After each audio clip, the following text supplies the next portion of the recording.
విక్రమార్క భేతాల కథలు. పూర్వకథ చంద్రగుప్త ఆదిత్యుడు ఉజ్జయిని రాజ్యము పూర్వకాలము అనగా ఇప్పటికి 1600 సంవత్సరముల క్రిందట ఉజ్జయిని నగరాన్ని చంద్రగుప్త ఆదిత్యుడనే రాజు పాలించేవాడు. ఈతనికే చంద్రవద్రన్న ఆదిత్యుడని పేరు కూడా ఉండేది. ఈ ఉజ్జయిని నగరంలో చిత్రలేఖయ్యను ఒక వేశ్యయుండేది. ఆమె కులమున వేశ్యగా బుట్టినను మంచి శీలము గలిగ ఉండేది.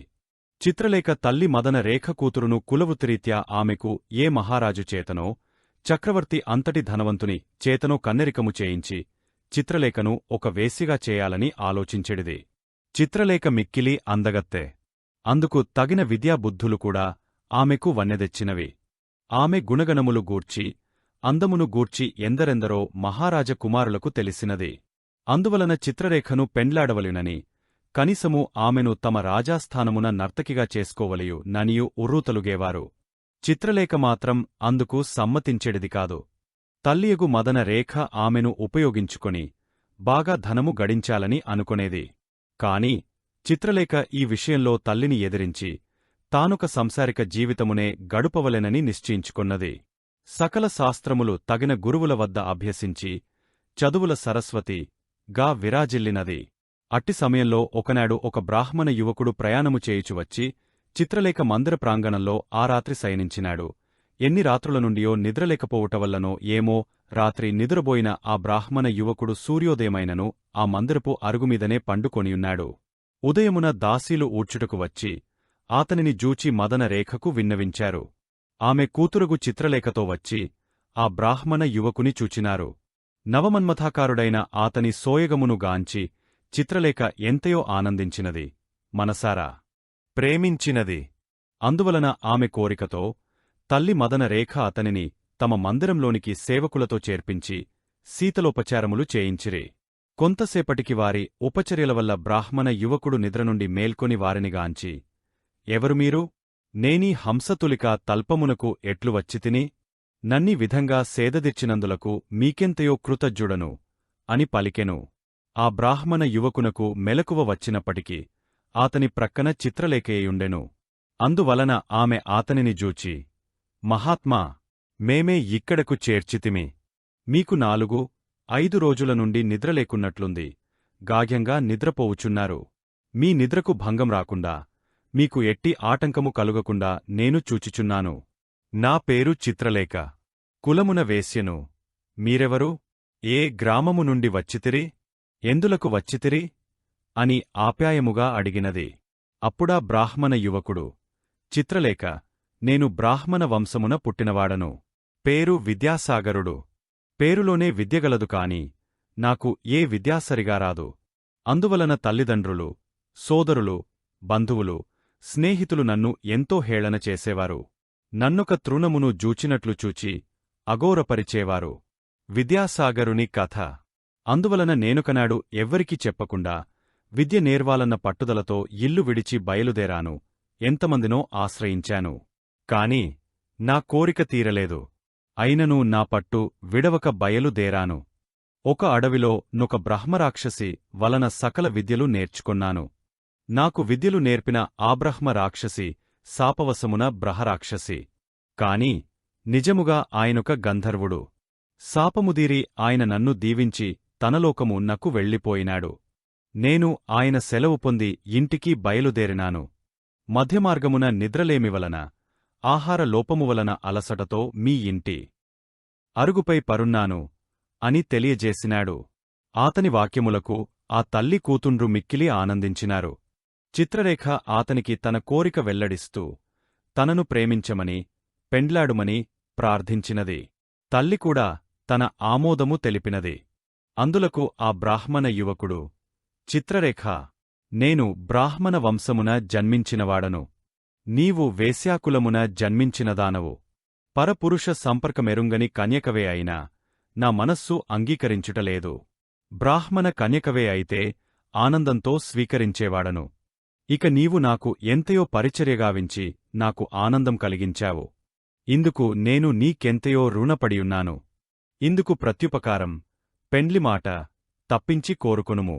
రుణవిముక్తుడనగుతాను అని సమాధానము చెప్పాడు. తప్పక తీర్చి మదనరేఖ మహారాజును దర్శించుట. ఆయన మాటలకు చిత్రరేఖ సమ్మతింపలేదు. నీవు నన్ను పరిణీమాడనిచో మరణిస్తాను కాని జీవించలేను అని ఖచ్చితముగా విన్నవించింది. కూతురు ఎక్కడ మరణిస్తుందో అన్న భయంతో తల్లి యగు మదనరేఖ ఆ దేశపు మహారాజునకు విన్నమించుకుని నా కూతురుకు ప్రాణదానం చేయించు డని వేడుకొన్నది. వెంటనే మహారాజు విద్యాసాగరుని తన వద్దకు పిలిపించాడు. ఆతని రూపురేఖా విలాసములకు చాలా మురిసిపోయాడు. విద్యాసాగరా, నీకు తెలియని ధర్మములు ఉండవనియే తలచుచున్నాను. నీకు రాత్రింబవళ్ళు సేవచేసి నిన్ను రక్షించునది, నీకు మనసిచ్చినది. నీవు కాదన్నచో మరణించగలదు. కావున ఆమెను భార్యగా స్వీకరించుము అని బోధించాడు. విద్యాసాగరుడు మహారాజును చూచి, మహారాజా, ఇది నా బ్రాహ్మణత్వమునకు భంగకరమైనది. ఆమెను మీరన్నట్లు స్వీకరించుటకు బ్రాహ్మణ కన్యక కాదుగదా అని తిరిగ మహారాజునే ప్రశ్నించాడు. మహారాజు బాగా ఆలోచించాడు. విద్యాసాగరా, మంచిది. నీవన్నట్లు బ్రాహ్మణ పుత్రికనే పెండ్లాడుము. తరువాతనే ఈ కన్యకను స్వీకరింపుము అని చెప్పాడు. మహారాజు తన పురోహితునకు చెప్పి ఆయన పుత్రికను, తన పుత్రికను విద్యాసాగరునికిచ్చి వివాహం చేయించాడు. తరువాత ఆ సమయంలో కోశాధికారియగు వైశ్యుడు సోమగుప్తుడు తన పుత్రికనుగూడా విద్యాసాగరునికి భార్యగా చేశాడు. తరువాత చిత్రలేఖనుగూడా విద్యాసాగరుడు భార్యగా స్వీకరించాడు. విద్యాసాగరుని వివాహములు. ఈ విధముగా విద్యాసాగరుడు శాస్త్ర ప్రమాణముగా తన బ్రాహ్మణత్వమునకు భంగం రాకుండా బ్రాహ్మణ, క్షత్రియ, వైశ్యశూద్ర కన్యకలను భార్యలుగా పొందినాడు. కాలక్రమమున విద్యాసాగరుడు బ్రాహ్మణ కన్యకయందు వరరుచి యనుకుమారుని, రాజుపుత్రిక వలన విక్రమార్కుడు అనుకుమారుని, వైశ్య కన్యకయందు భట్టి యనుకుమారుని, చంద్రరేఖ వలన భర్తృహరి యనుపుత్రుని బడసినాడు. క్రనుముగా పిల్లలు నలుగురు దినదిన ప్రవర్ధమానులై యుక్తవయస్సు గలవారైరి. అన్ని విద్యలలోనూ ప్రవీణులైనారు. మహారాజు అగు చంద్రగుప్త ఆదిత్యుడు ముసలివాడగుటచే అల్లునికి రాజ్యమప్పగించి తపస్సు చేసుకొనుటకే అడవులకు వెళ్ళిపోయాడు. విద్యాసాగరుడు రాజ్యభారము వహింపక క్షత్రియ కుమారుడు చంద్రగుప్త ఆదిత్యుని మనుమడుగు విక్రమార్కునికి పట్టాభిషేకం చేశాడు. విక్రమార్క ఆదిత్యుడు అను బిరుదంతో విక్రమార్కుడు మహారాజు అయ్యాడు. వరరుచి మహాపండితుడయ్యాడు. భట్టి మహామంత్రి అయ్యాడు. భర్తృహరి సైన్యాధిపతి అయ్యాడు. ఈతడు తన చివరికాలంలో భార్య మరణానంతరం విరాగి అయి అనేక సుభాషితాలు వ్రాసి లోకమున ప్రసిద్ధ పురుషుడైనాడు. విక్రమార్కుడు వేటకు బయలుదేరుట. విక్రమార్కుని పరిపాలనలో ఉజ్జయిని నగరం మిక్కిలి ఉన్నత స్థితికి వచ్చింది. విక్రమార్కుడు ధర్మము తప్పకుండా ప్రజలను పోషించాడు. ప్రజలకు ఏ హాని రానికుండా కంటికి రెప్పలా కాపాడుచుండేవాడు. విద్వాంసులను, పండితులను, కవులను, కళాకారులను ఆదరిస్తూ వారి ఆశీర్వాదములు పొందుచుండేవాడు. వేయేల విక్రమార్కుడు రెండవ ఇంద్రుడా అన్నట్లు మహాభోగభాగ్యాలతో ప్రసిద్ధిగాంచాడు. ఒకనాడు విక్రమార్కుడు మంత్రియైన భట్టితో విలువిద్యానిపుణులైన వేటగాండ్రతో వేటకు బయలుదేరాడు. ఉజ్జయిని నగరానికి పరిసరారణ్యంలో క్రూరముగ సంచారం ఎక్కువ ఆగుటచే సమీప గ్రామవాసులు భయపడి మహారాజుకు విన్నవించుకొన్నారు. అందువలననే వేటకు బయలుదేరాడు విక్రమార్కుడు. క్రూరముగములను చెండాడి కోయవాండ్రకు ఆయా ప్రాంతాలలో నివసించే గరిజనులకు సౌఖ్యము కలిగించాలని. విక్రమార్కుడు వేటకు తగిన వస్త్రధారణ గావించుకుని రథమునెక్కి బయలుదేరాడు. ఆయన వెనుక రథముపై భట్టి, ఆ తరువాత విలుకాండ్రు, వేటకాండ్రు, వేటకుక్కలు, చిక్కములు, వలలు మొదలగువానితో పరిజనులు బయలుదేరారు.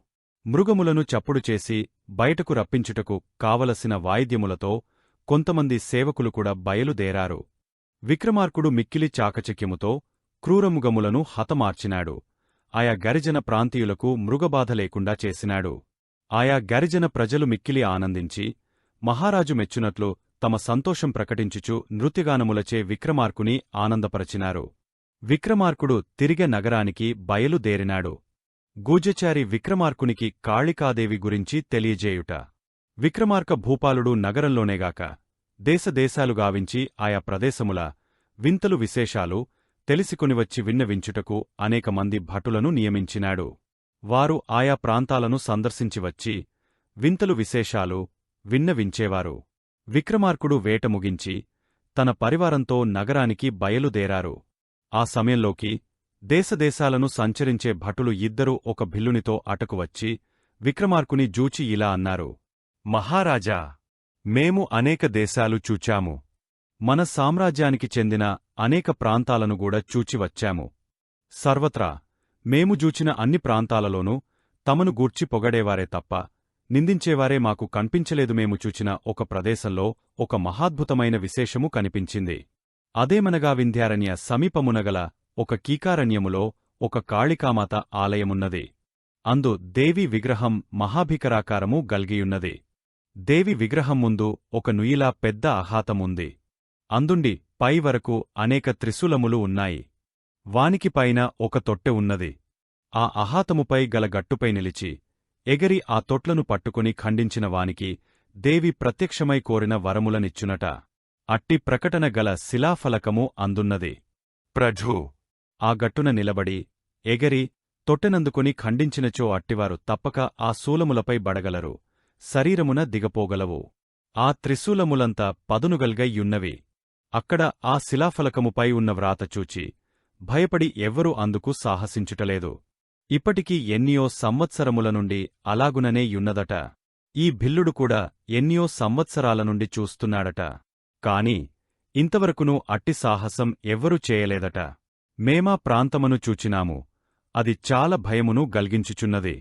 దేవరవారు చూడదలచుదురేమోనని ఈ భిల్లుని కూడా తీసుకొని వచ్చినాము. ఆ మార్గమంతయు వినికి బాగుగా దెలియును. ఈతని సహాయముతోనే మేమా జగన్మాతను చూడటం, మరల సరియైన మార్గమునకు రావడం జరిగింది అని విన్నవించారు. వారి మాటలను ఆలకించిన విక్రమార్క భూపాలునికి ఆ విచిత్రమేమిటో చూడాలని ఉత్సాహము కలిగినది. మెటనే భట్టిని జూచి, సోదరా, నీవు రాజ్యమునకు పోయి నేను వచ్చువరకు రాచకార్యములు చూచిచుండుము. నేను ఆ విచిత్రమేదియో చూచి వచ్చేదను అని పలికి భట్టిని రాజ్యమునకు పంపించెను. తాను భిల్లుని సాయముతో ఆ కీకారణ్యమునకు బయలుదేరెను. విక్రమార్కుడు కాళికాదేవి ఆలయము దర్శించుట. ఆ మార్గము చాలా భయంకరంగా ఉంది. క్రూరమృగ సంచారము, లోయలు, గుహలు, ముళ్లపొదలు విశేషముగా ఉంది. అయినా విక్రమార్కుడు వెనుకంజ వేయలేదు. క్రమముగా ఆ ఇరువురు కాళికాదేవాలయం చేరుకొన్నారు. గూజచారి చెప్పిన దానికన్నా అక్కడ ఆ లోయ, నూయి వంటిది మహాభయంకరముగా ఉంది. అందుండి అనేక త్రిశూలములు మంచి పదునుగల్గా మిలమిల మెరుస్తూ ఉన్నాయి. వానిమీద పెద్ద మద్ది వృక్షము కొమ్మకు 7 ఇనుప గొలుసులు వేలాడుతూ ఉన్నాయి. ఆ మద్ది వృక్షము ఎక్కిగాని లేదా క్రిందగల గట్టుపై నుండి ఎగరిగాని ఆ 7 గొలుసులను పట్టుకుని ఒక్క వేటున ఖండించాలి. అట్టి సాహసవంతునికి దేవి ప్రత్యక్షమై కోరిన వరములు ఇస్తుంది. ఇది సారాంశం. ఖండించిన వెంటనే అతడు తప్పక త్రిశూలములపై పడిపోగలడు. త్రిశూలములు అట్టివాని శరీరము నుండి దూసుకొని పోగలవు. అయినా విక్రమార్కుడు భయపడలేదు. విక్రమార్కుడు ఉట్లను ఖండించుట. విక్రమార్కుడు బాగా ఆలోచించాడు. కాళీమాత ఈ పరీక్ష ఎందుకు పెట్టిందో. ఉట్లు తెగగొట్టిన వెంటనే అతడు త్రిశూలములపైబడి ప్రాణములు గోల్పోవును. అట్టివానికి శ్రీమాత ఎట్టివరములు ప్రసాదించును. ఇందు ఏదో మహత్తు ఉండియుండును. ఏది అయినను భయపడి వెనుకంజవేయుట చాలా నీచమైన కార్యము. రాచపుట్టుక గల నా వంటివానికి ఈ పెరికితనం మంచిది కాదు అని నిశ్చయించుకొన్నాడు. వెంటనే ఒరనున్న ఖడ్గమును చేత ధరించాడు. దేవికి మనసారా నమస్కరించుకొన్నాడు. గట్టుపైకెక్కి ఎగరి ఆ ఉట్లను అందుకొన్నాడు. 7 ఉట్లను వామహస్తములోనికి తీసుకొన్నాడు. దక్షిణ హస్తమునగల ఖడ్గముతో ఒక్క వేటున ఆ 7 ఉట్లను ఖండించాడు. ఇంకేమున్నది?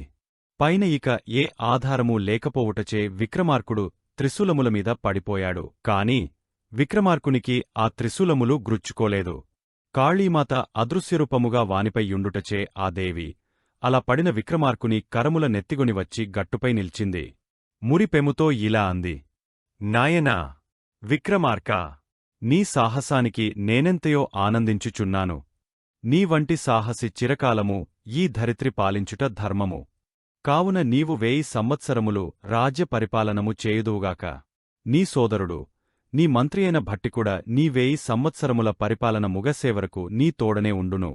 అంత్యమున మీరిరువురును నాలోనే ఐక్యమవుదురుగాక అని ఆశీర్వదించినది. విక్రమార్కుడు చేతులు మోడ్చి, అమ్మా, నీవీ దుర్గమారణ్యములో ఉండుటకంటే రాజ్యములోనే నివసించుచుండుము. మా కుటుంబములేగాక ప్రజలును నిత్యము నిన్ను పూజించుకొందురు అని ప్రార్థించెను. కాళీమాత సమ్మతించెను. తరువాత విక్రమార్కుడు కొలది దినములకే ఆ కాళికామాత విగ్రహమును ఉజ్జయిని నగరమున ప్రతిష్ఠింపజేశాడు. కాళికామాత అనుగ్రహం పొంది రాజధానికి చేరుకొన్నాడు. జరిగినదంతా భట్టికి తెలియజేసి, దేవి ఇచ్చిన 1000 సంవత్సరముల ఆయుః పరిమాణమునుగూడ తెల్పి, మన మిర్వురము 1000 సంవత్సరములు హాయిగా విడిపోకుండా జీవించగలము అని ఆనందంతో భట్టిని కోగలించుకొన్నాడు. మహారాజు మాటలు విన్న భట్టి బాగా ఆలోచించాడు. మందహాసంతో ఇలా అన్నాడు: మహారాజా, దేవి మనకు 1000 సంవత్సరాల ఆయుస్సునిచ్చింది. ఆ వరాన్ని పురస్కరించుకుని ఆ 1000ని 2000 సంవత్సరాలుగా నేను కూడా వరాన్ని ఇస్తున్నాను. అదెలా అని మహారాజు ప్రశ్నించాడు. ఏముంది, కాళీమాత 1000 సంవత్సరాల రాజ్య పరిపాలనము చేయుదువని ఆశీర్వదించినదిగదా. నీవు 6 మాసములు రాజ్య పరిపాలనము, 6 మాసములు దేశ సంచారము చేయుచుందుము. మీరు లేని సమయములో నేను రాచ వ్యవహారములు చూచుచుందును. ఈ విధముగా చేసినచో 2000 సంవత్సరములు మనం జీవించవచ్చును గదా అని బదులు చెప్పాడు భట్టి. భట్టి యుక్తికి మహారాజు ఎంతో సంతోషించాడు. భట్టి చెప్పిన ప్రకారముగానే ఆనాటి నుండి విక్రమార్కుడు 6 నెలలు రాజ్యపాలనము, 6 నెలలు దేశ సంచారం చేయుట ప్రారంభించినాడు. వింధ్యారణ్యములోనున్న కాళికామాత విగ్రహమును గొనివచ్చి ఒక శుభముహూర్తములో ఉజ్జయిని నగరంలో ప్రతిష్ఠించినారు. ఆనాటి నుండి ఆ కాళీమాత నిత్య పూజలతో వెలుగొందుచున్నది. నేటికిగూడా ఆ ఉజ్జయిని నగర కాళీమాత మహాప్రఖ్యాతితో కొలవబడుచున్నది.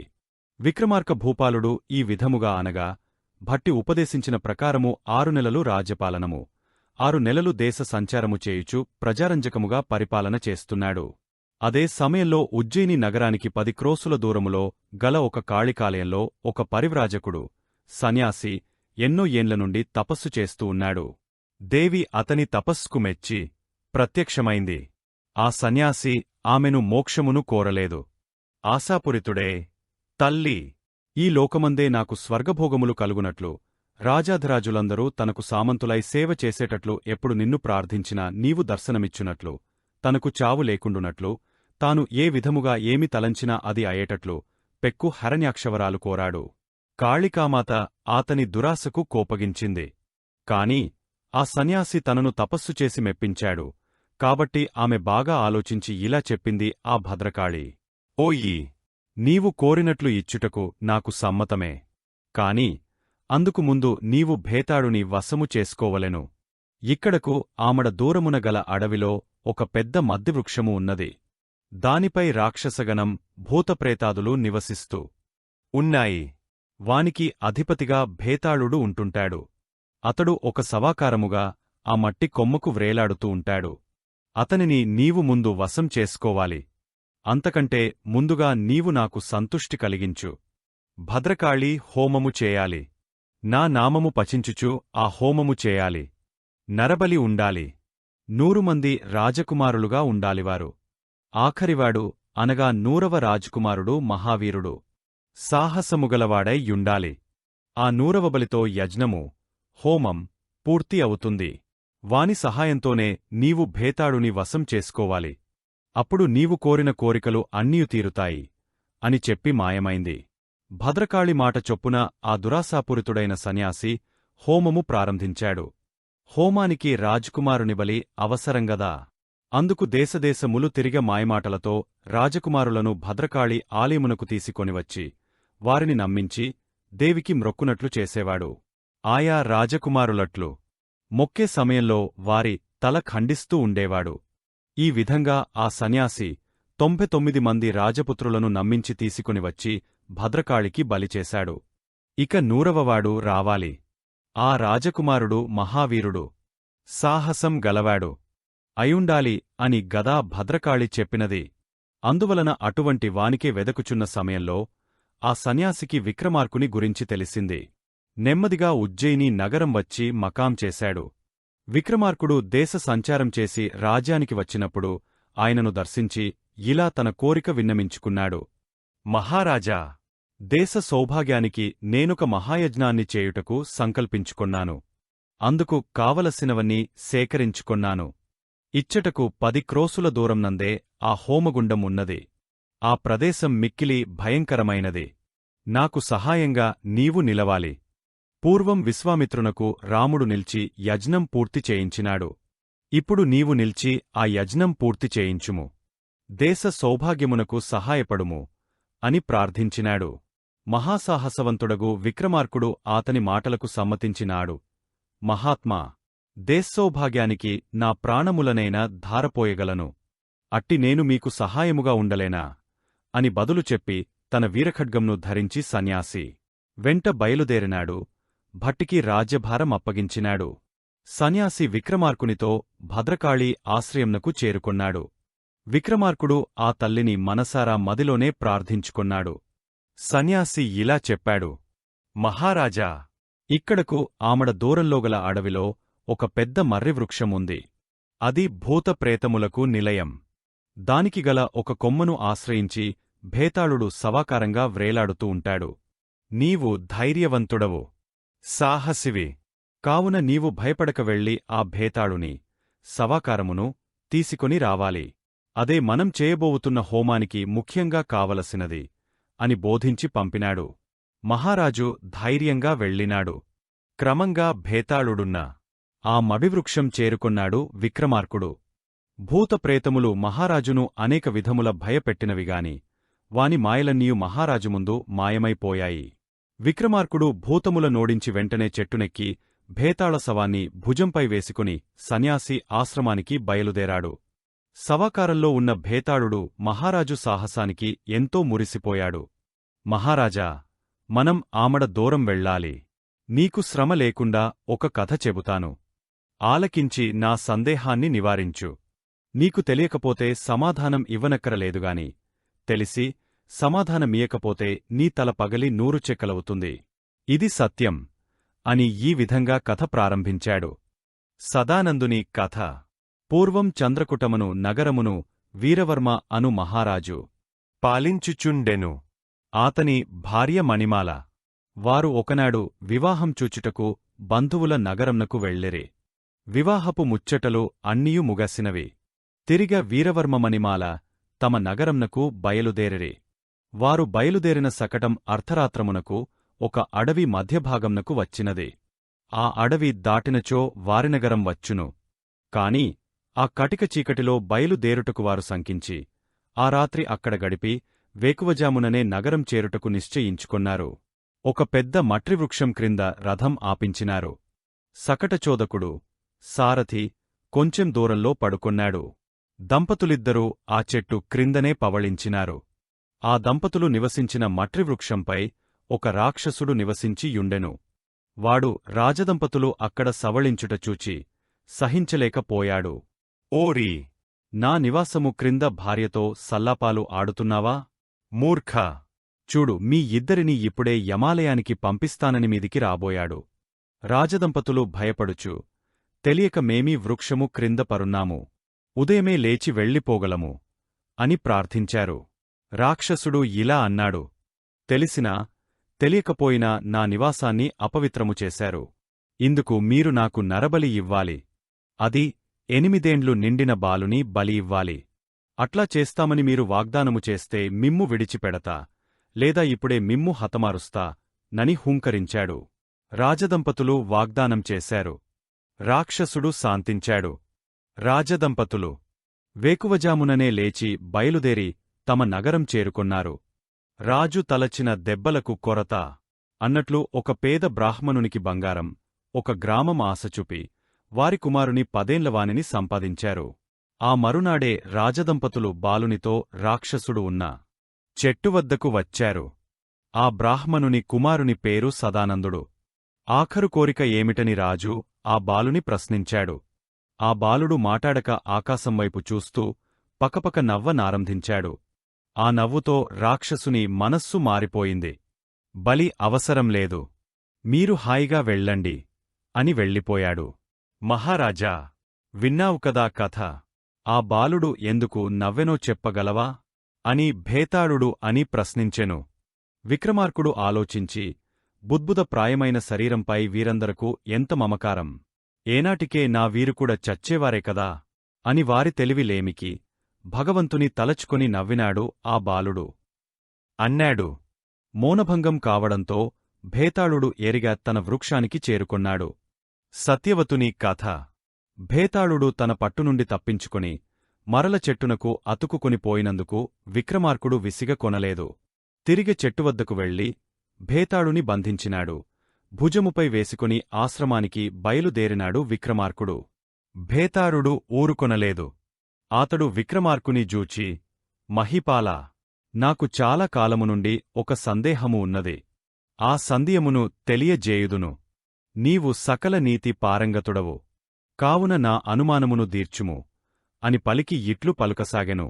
పూర్వకాలంలో కళింగ పట్టణమున సత్యవ్రతుడను ఒక రైతుండెను. అతనికి నా అను వారెవ్వరూ లేరు. ఆతనికి కొద్దిగా పొలం ఉండెను. దానిని తానే స్వయముగా సేద్యము చేసుకొనుచు దానిమీద వచ్చు రాబడితో జీవించేవాడు. సత్యవ్రతునికి తల్లిదండ్రులు లేని కారణము వలనను పట్టించుకుని చేసే పెద్దవారు, బంధువులు ఎవ్వరూ లేనందువల్ల ఆతనికి వివాహము కాలేదు. అందరివలే తానుకూడా పెండ్లి చేసుకుని సంసారము చేయవలెనను కోరిక ఉంది సత్యవ్రతునికి. కాని ఒంటరివాడగు అతనికి కన్యనిచ్చుటకు ఆ గ్రామము రైతులెవ్వరూ సమ్మతింపలేదు. అందువలన సత్యవ్రతుని కోరిక తీరలేదు. ఆ కోరిక తీరుటకే ఆలోచనలు చేస్తుండేవాడు. కొన్ని రోజులట్లే గతించిన ఆ సంవత్సరం తన గ్రామానికి పొరుగున ఉన్న శిష్టలాపురము లో అమ్మవారి జాతర జరిగెను.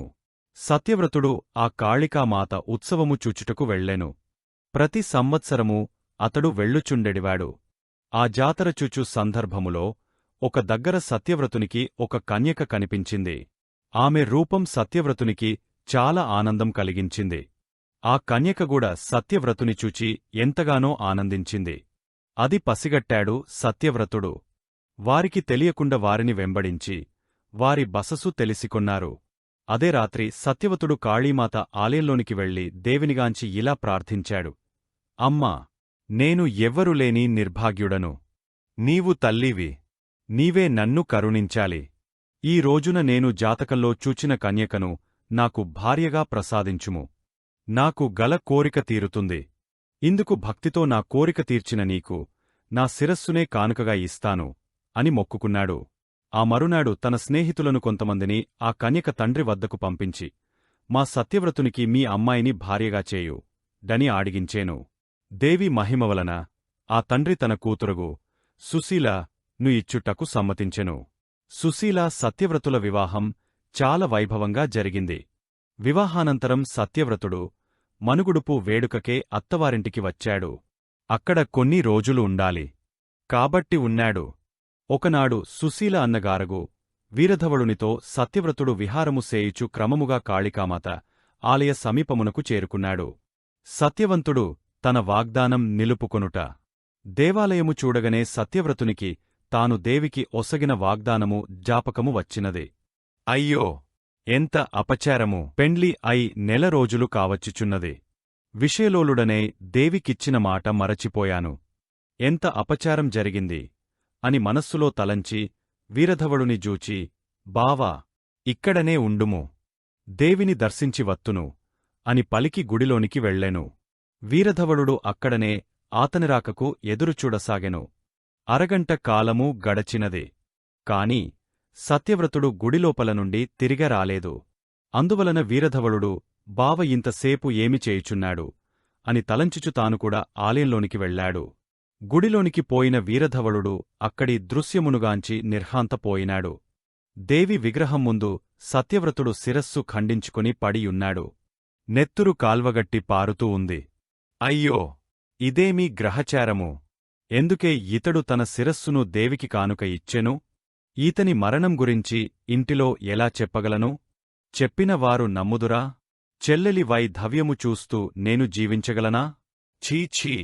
ఇంతకన్న మరణించుట మేలుగదా అని నిశ్చయించుకుని వీరధవళుడు దేవి ముందు గల ఖడ్గముతో శిరస్సు ఖండించుకొనెను. ఈ సంగతి తెల్లవారు నప్పటికీ అందరికీ తెలిసింది. సుశీల, ఆమె తల్లిదండ్రులు, బంధువులు వచ్చారు. చూచి ఘోడు ధోడున దుంహకించసాగారు. పతిలేని సతికి ఇంకెక్కడి గతి యని సుశీలగూడ మరణించుటకే కత్తి నెత్తెను. అంత దేవి విగ్రహము నుండి, బాలా, తొందర పడకము, నీ సాధ్వి గుణమునకు మెచ్చితిని. నీ పతిని, నీ అన్నను నేను బ్రతికింతును. వినుము, నా విగ్రహం ముందుగల కలసంలోని జలమును వారిపై చల్లుము అను మాటలు వినబడెను. సుశీల వెంటనే దేవికి నమస్కరించి తెగపడియున్న శిరస్సులను దగ్గరకు చేర్చి దేవి ఆనతి చొప్పున జలమును జల్లెను. సత్యవ్రతుడు, వీరధవడు నిద్ర నుండి లేచినట్లు లేచిరి. అందరూ ఆనందంతో ఇంటికి వెళ్ళిపోయరి. ఈ విధంగా కథ చెప్పిన భేతాళుడు, మహారాజా, కథ మిటివిగదా, ఇందులో ఎవరు చేసిన త్యాగం గొప్పది అని ప్రశ్నించాడు. విక్రమార్కుడు ఆలోచించి, భేతాళా, సత్యవ్రతుడు తన వాగ్దానం నిలుపుకొన్నాడు. సుశీల పతిలేని బ్రతుకెందుకు అని మరణించుటకు పూనుకొన్నది. కాని వీరధవడు చేసిన త్యాగం చాలా విలువగలది. త్యాగమునకు వన్నె తెచ్చినది ఆతని సుగుణము అని జవాబునిచ్చాడు. వెంటనే భేతాళుడు నియమభంగ మగుటచే తుర్రున ఎగరి మరల చెట్టునకు అంటుకున్నాడు. విక్రమార్కుడు విసుగుచెండలేదు. మరల భేతాళుని బంధించి తెచ్చుటకే చెట్టుదిక్కును బయలుదేరాడు. ప్రతాపసేనుని కథ. వీర విక్రమ ప్రతాపవంతుడైన విక్రమార్క భూపాలుడు తిరిగి భేతాళుని బంధించి ఆశ్రమానికి బయలుదేరాడు. కాని భేతాళుడు మరల ఆతని పరీక్షింపగోరి ఇట్లా అన్నాడు. విజ్ఞాననిధివైన విక్రమార్క భూపాలా, నీ రాకవలన నా యనుమానంలన్నీయూ తీరుచున్నవి. మరొక్క సందేహం వివరింతును. దానిని విని నా సందేహంను దీర్పుము అని మరొక్క కథ చెప్పసాగెను. పూర్వకాలంలో మగధ భూపాలునికి ఒక అంగరక్షకుడు ఉండేవాడు. అతని పేరు ప్రతాపసేనుడు. పేరునకు తగిన ప్రతాపం గలవాడు. అంతకు మించిన స్వామిభక్తి గలవాడు. ఒకనాటి రాత్రి ప్రతాపసేనుడు ప్రభుకొలువు నుండి తన గృహంనకు బయలుదేరాడు. అప్పటికి అర్ధరాత్రి అయింది. చీకట్లు నలుమూలలా దట్టంగా అల్లుకొన్నాయి. అట్టి చీకటిలో ధీరుడైన ప్రతాపసేనుడు ఇంటికి ఒంటరిగా వస్తున్నాడు. ఆ సమయంలో ఒక స్త్రీ రత్నం దుంహకించుచు పోవుచున్నట్లు అతనికి గోచరించినది. ఆమె దుంహక కారణం తెలిసికొనుటకే ప్రతాపుడు ఆమెను వెంబడించెను. కాని తాను ఎంత త్వరగా నడచినను ఆమెను కలిసికోలేకపోయాడు. కొంతసేపటికి ఆ స్త్రీ రత్నం ఊరిచివరనున్న దుర్గాలయంలోనికి ప్రవేశించింది. ప్రతాపుడును లోనికి ప్రవేశించెను. ఆ స్త్రీ కొరకు లోపల పెదకెను. కాని ఆమె కనిపించలేదు. అందువలన ఆ స్త్రీమూర్తి దుర్గాదేవియే అయి ఉండవచ్చునని ప్రతాపసేనుడు తలంచి, అమ్మా, నీవు ఈ నగర సంరక్షకురాలవు. తల్లి, నీకు వచ్చిన ఆసదయేమి? దయ్యుంచి తెలియజేయుమమ్మా అని వేడుకొన్నాడు. అప్పుడు దేవి విగ్రహం నుండి ఇట్లు వినబడెను. ప్రతాపా, నాకు ఏ ఆపదయు రాలేదు.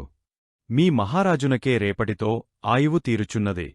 అతని అకాల మరణంనకే దుఃఖించుచున్నాను అని.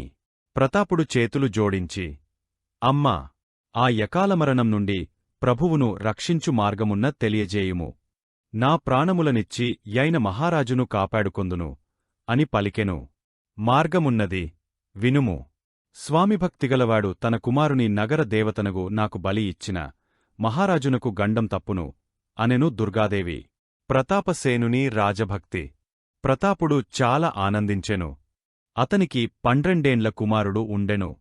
అతనిని బలిచేసి ప్రభువును రక్షించుకొనవలెనని నిశ్చయించుకుని వెంటనే గృహంనకు వెళ్ళెను. ప్రతాపని భార్య కూడా పతిగుణములకు తీసిపోవునది కాదు.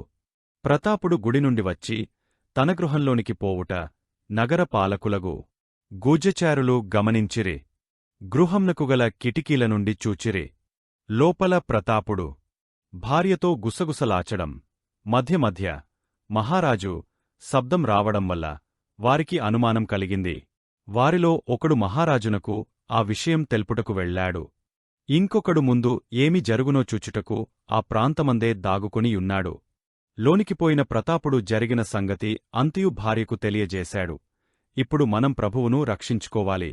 మన పుత్రునికంటే దేశమునకు మహారాజు ముఖ్యము. కావున మన పుత్రుని దేవికి కానుకగా ఇద్దాము, ప్రభువును కాపాడుకుందాము అని పలికెను. భర్త మాటలకు ఆమె మనస్సులో కుమారునికే బాధపడెను. కాని ఆ బాధ పైకి కనబడనీయక, అంతకంటే మనకు కావలసినదేమున్నది? అట్లే చేయుదము. రాజు బాగుండిన రాజ్యం బాగుపడును అని సమ్మతించెను.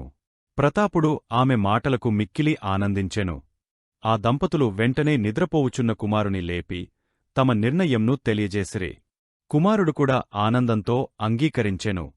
మనము ఎవరి ఉప్పు తిని జీవించుచున్నామో అట్టివారి కొరకు అందుకు జగన్మాతయగు దుర్గాదేవికి నా శరీరం నిచ్చుట ఎంత అదృష్టము అని పుత్రుడు నిర్మల మనసుతో తన సమ్మతి తెలియజేశాడు. ప్రతాపుడు ఆనందంతో అప్పుడే కుమారుని వెంటబెట్టుకుని దుర్గాలయమునకు బయలుదేరినాడు.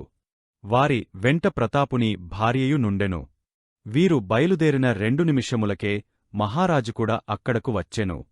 అక్కడ ఉన్న గూజచారి, మహారాజా, ప్రతాపసేనుడు ఇప్పుడే తన భార్య పుత్రులతో ఇటు వెళ్ళినాడు అని తెలియజేశాడు. మహారాజు వెంటనే ప్రతాపసేనుడు వెళ్లిన మార్గమున బయలుదేరెను. ప్రతాపసేనుడు తిన్నగా భార్యపుత్రులతో దుర్గాలయంనకు వెళ్లాడు.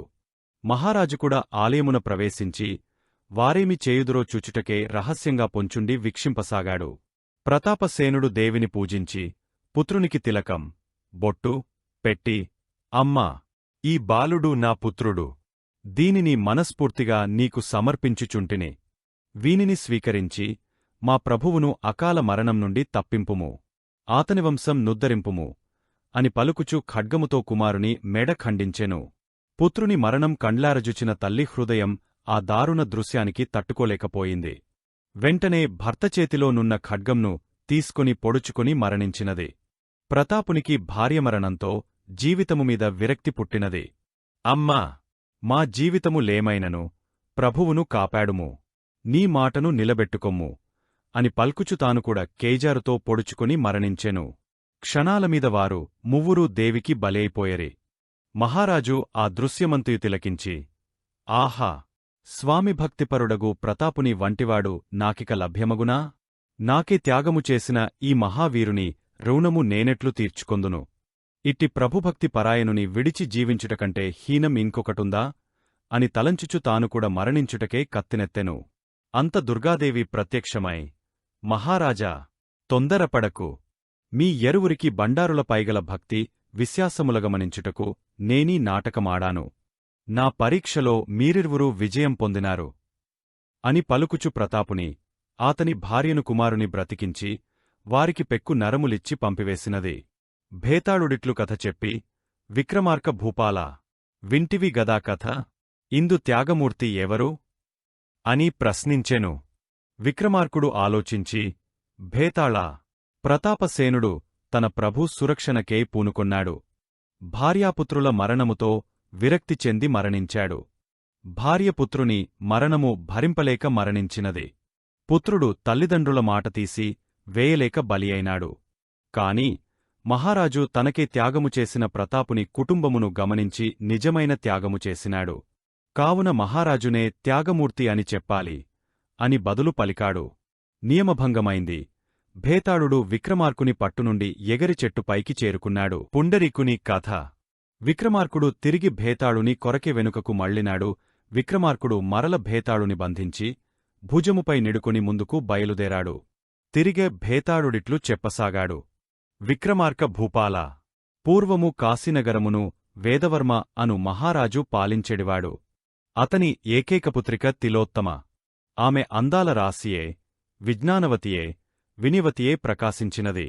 ఆ రాజపుత్రికను పెండ్లాడుటకు మంత్రికుమారుడగు పుండరీకుడు, సేనాధిపతి కుమారుడు అగు వీరవర్మ, కోశాధికారి కుమారుడగు ధనపాలుడు ఈ మువ్వురును ప్రయత్నింపసాగరే. వారు ముగ్గురు కూడా విజ్ఞానంతులే, పరాక్రమము గలవారలే, సుందరాకారులే. అందువలన మహారాజగు దేవవర్మ బాగా ఆలోచించాడు. ఆ మువ్వురును సభలోనికి పిలిపించి ఇట్లు తెలియజేశాడు. మీలో ఎవ్వరు మంచి మహత్తుగల వస్తువులను సంపాదించుకుని వత్తురో అట్టివారికి నా పుత్రిక తిలోత్తమును ఇచ్చి వివాహము చేయుదును అని సభాసదుల ఎదుట తెలియజేసెను.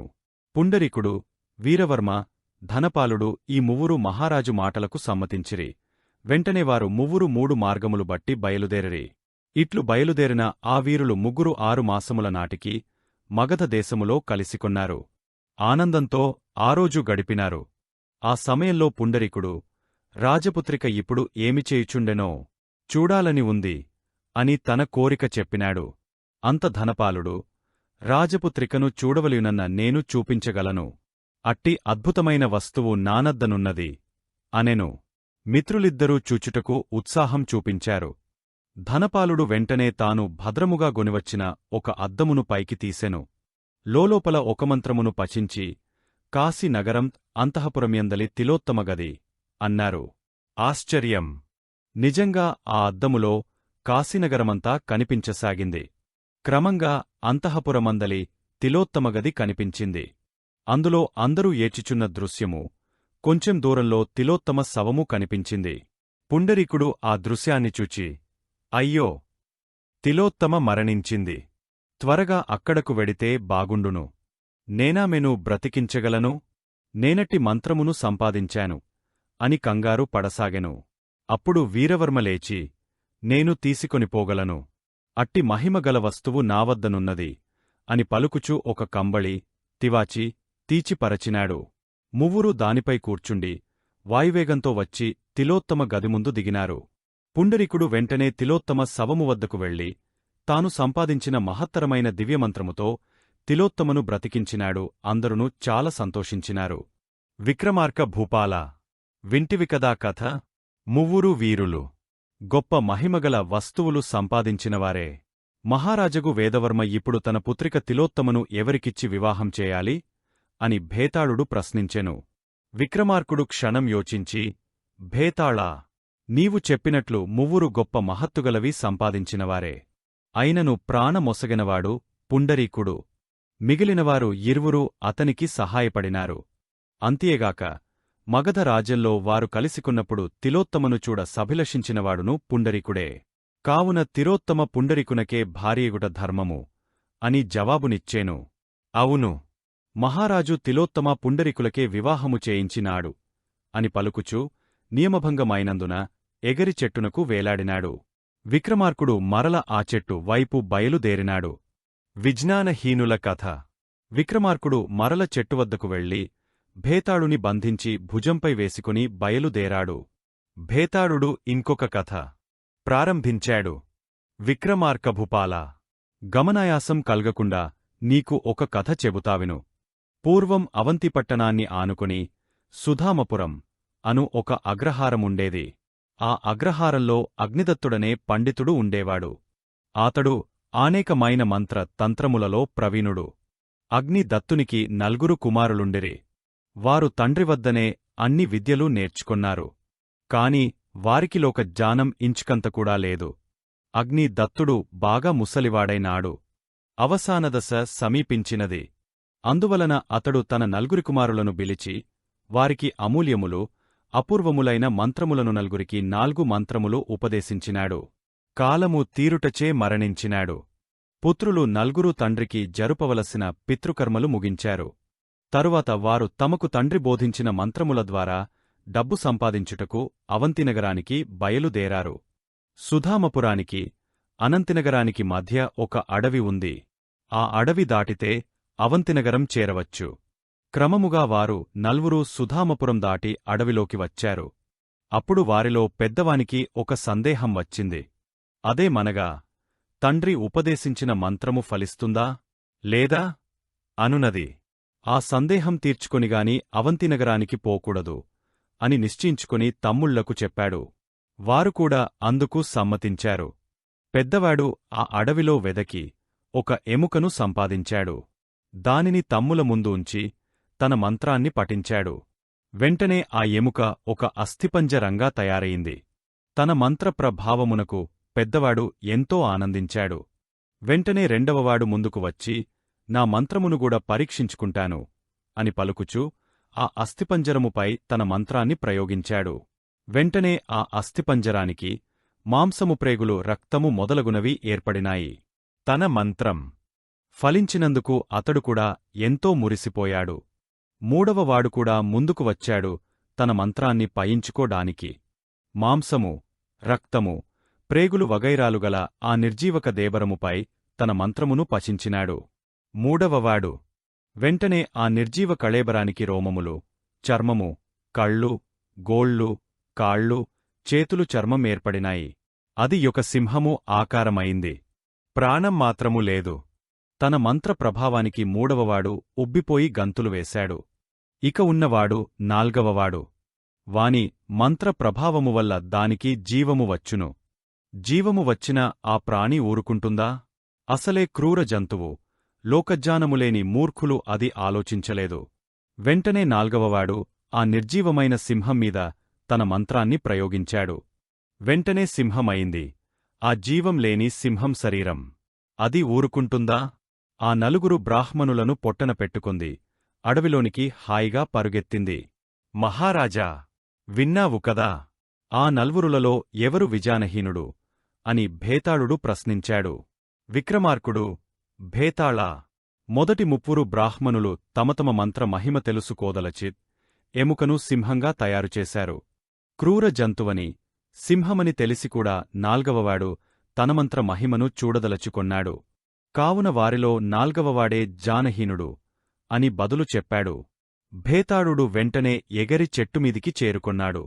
విక్రమార్కుడు విసుగు జెందక మరల వృక్షమువైపు బయలుదేరాడు.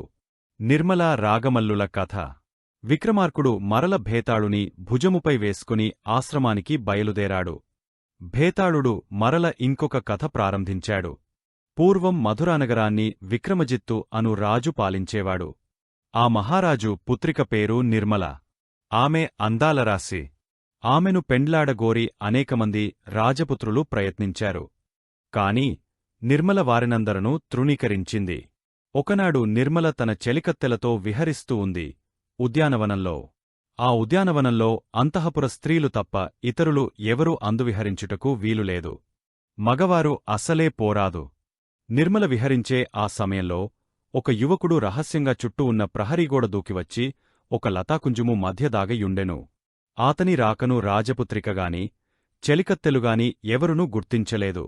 కొంతసేపటికి రాజపుత్రిక నిర్మల ఆటలు చాలించి అందులో గలకొలని గట్టున విశ్రాంతి తీసుకొనుచు విశ్రమించెను. చెలికత్తెలు కొంతదూరంలో గల పూలవృక్షములు చేరి పూలుకోయుచుండిరి. ఆ సమయంలో ఒంటరిగానున్న రాజపుత్రిక దగ్గరకు చేరాడు లతాకుంజముల మధ్య దాగిన యువకుడు. ఆ యువకుడు మిక్కిలి అందమైనవాడే కాని రాజపుత్రులు ధరించు విలువైన వస్త్రము లేవీ లేవు. అతడిని చూచి నిర్మల మొదట భయపడినది. కాని ఆతని అందచందములకు ముగ్ధురాలై ఆతనిని జూచుచు లేచి కూర్చున్నది. ఆ యువకుడిలా అన్నాడు, రాకుమారీ! నేనొక ధనవంతుని కుమారుడను. రాజపుత్రుడను కాను. మాది కళింగదేశము. నీ అందచందములను గూర్చి విని సాహసించిలా వచ్చాను. నీ అభిమతము తెలిసికొని మీ నాన్నగారితో మాటాడవలెనని అన్నాడు. రాజపుత్రిక సమ్మతించినది.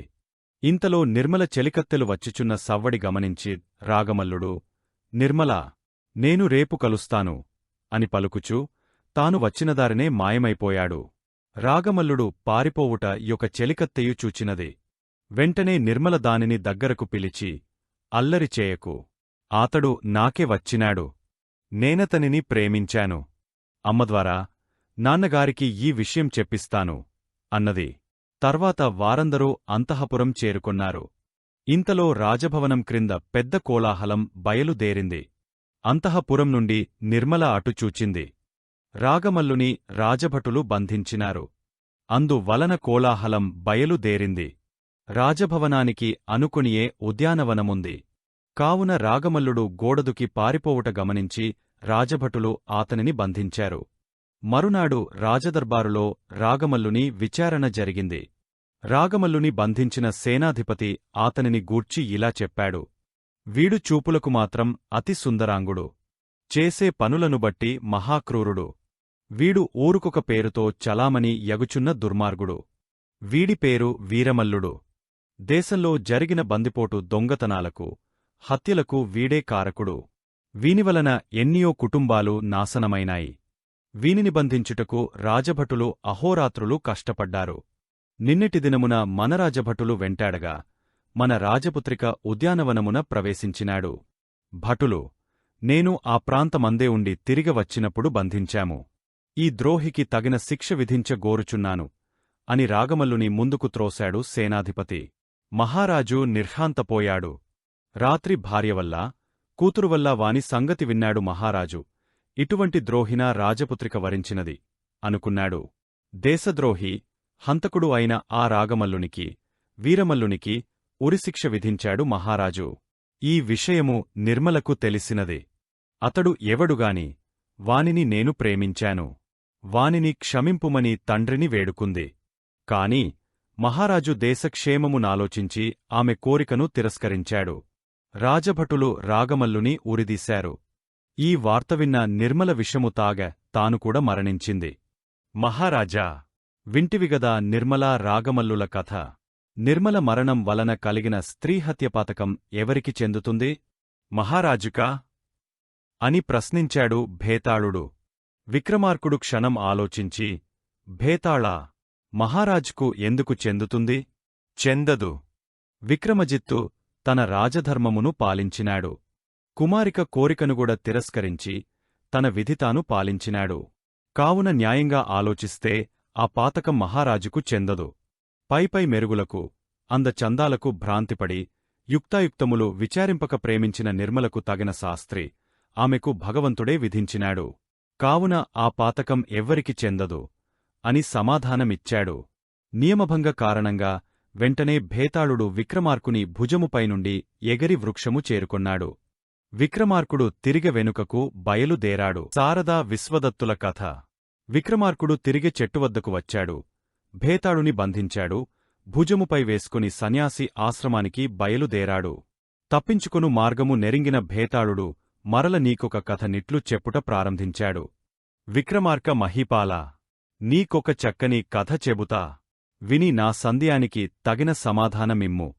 పూర్వకాలంలో ఆంధ్రావనియందు విజయదుర్గము అను పట్టణము ఉండేది. ఆ పట్టణమున సోమశేఖరదత్తు అనువాడు ఉండేవాడు. ఆతని ఏకైక పుత్రిక శారద.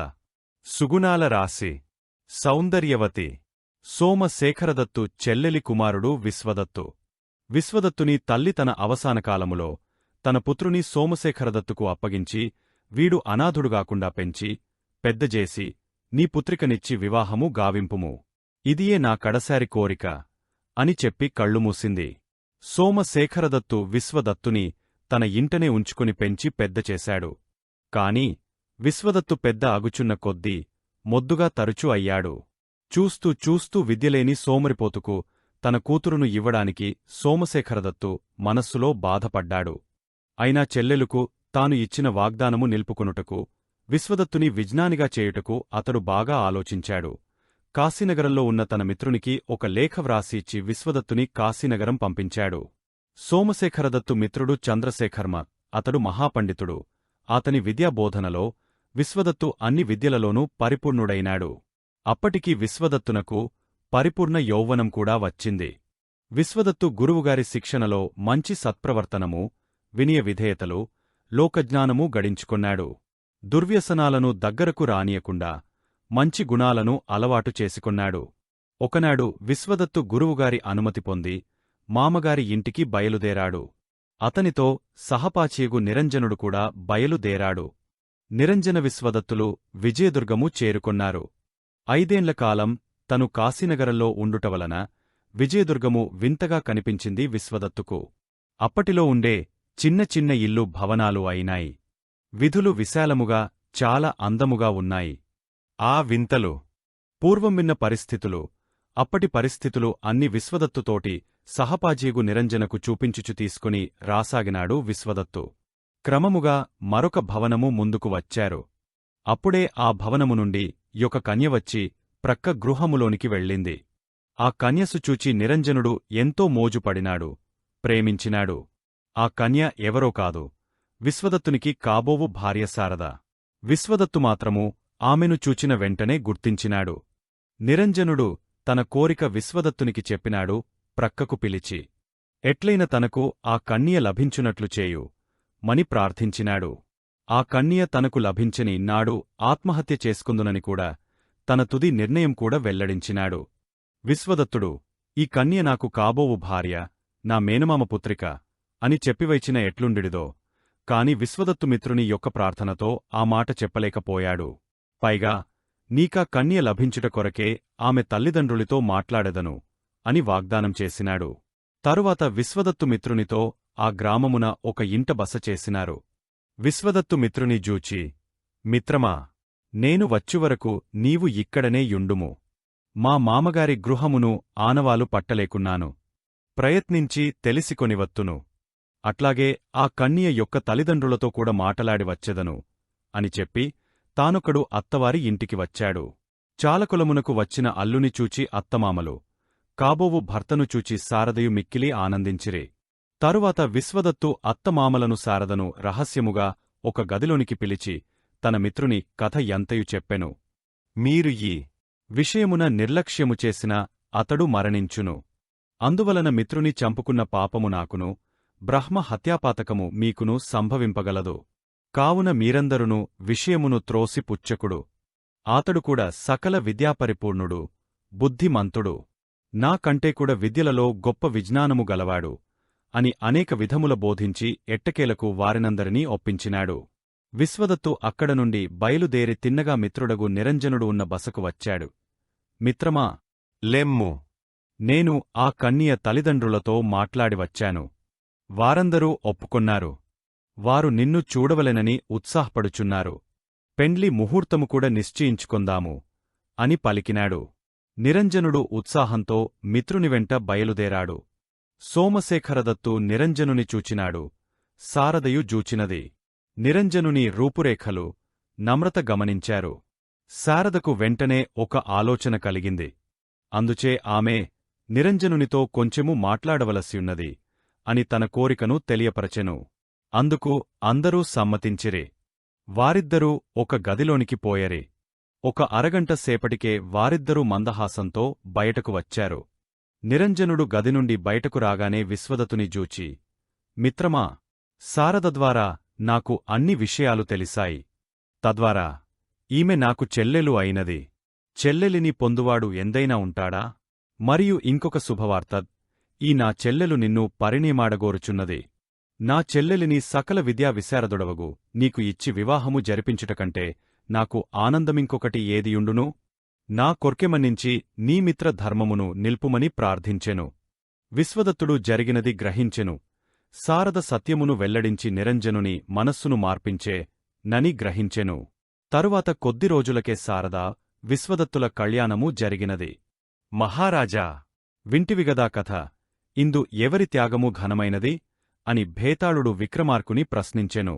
విక్రమార్కుడు 2 నిమిషములాలోచించి, భేతాళా, సోమశేఖర దత్తు గృహయజమాని. ఆతని మాటకు ఆయింట తిరుగులేదు. మరియు తన చెల్లెలికి వాగ్దానము గావించినవాడు. విశ్వదత్తుని జామాతగా పొందుటకు అన్ని విద్యలు నేర్పించినవాడు. అట్టివాడు మేనల్లుని కోరికపై ముక్కు మొగమెరంగని నిరంజనునికి తన ఏకైక పుత్రికనిచ్చుటకు సమ్మతించినాడు. కావున ఆతని త్యాగమే చాలా ఘనమైనది అని సమాధానమిచ్చినాడు. వెంటనే నియమభంగమగుటచే తిరిగా భేతాళుడు ఎగరి వృక్షము పైకి చేరుకొన్నాడు. విక్రమార్కుడు మరల విసుగుచెందక వృక్షము దిక్కు బయలుదేరాడు. నచికేతుని కథ. విక్రమార్కుడు వృక్షమును సమీపించి భేతాళుని బంధించాడు. భుజముపై వేసుకుని ఆశ్రమానికి బయలుదేరాడు. తప్పించుకొను మార్గము. నెరింగిన భేతాళుడు మరల ఇంకొక కథ ప్రారంభించాడు. మహీపాలా, మార్గాయాసం కలుగకుండా ఒక చక్కని కథ చెబుతా వినుము. పూర్వం వాజస్రవుడు అను ముని ఉండేవాడు. అతడు సత్యపుత్రుడు. కలలో కూడా అసత్యము చెప్పుట ఎరుగడు. అతని కుమారుడు నచికేతుడు సకల విద్యాపరిపూర్ణుడు.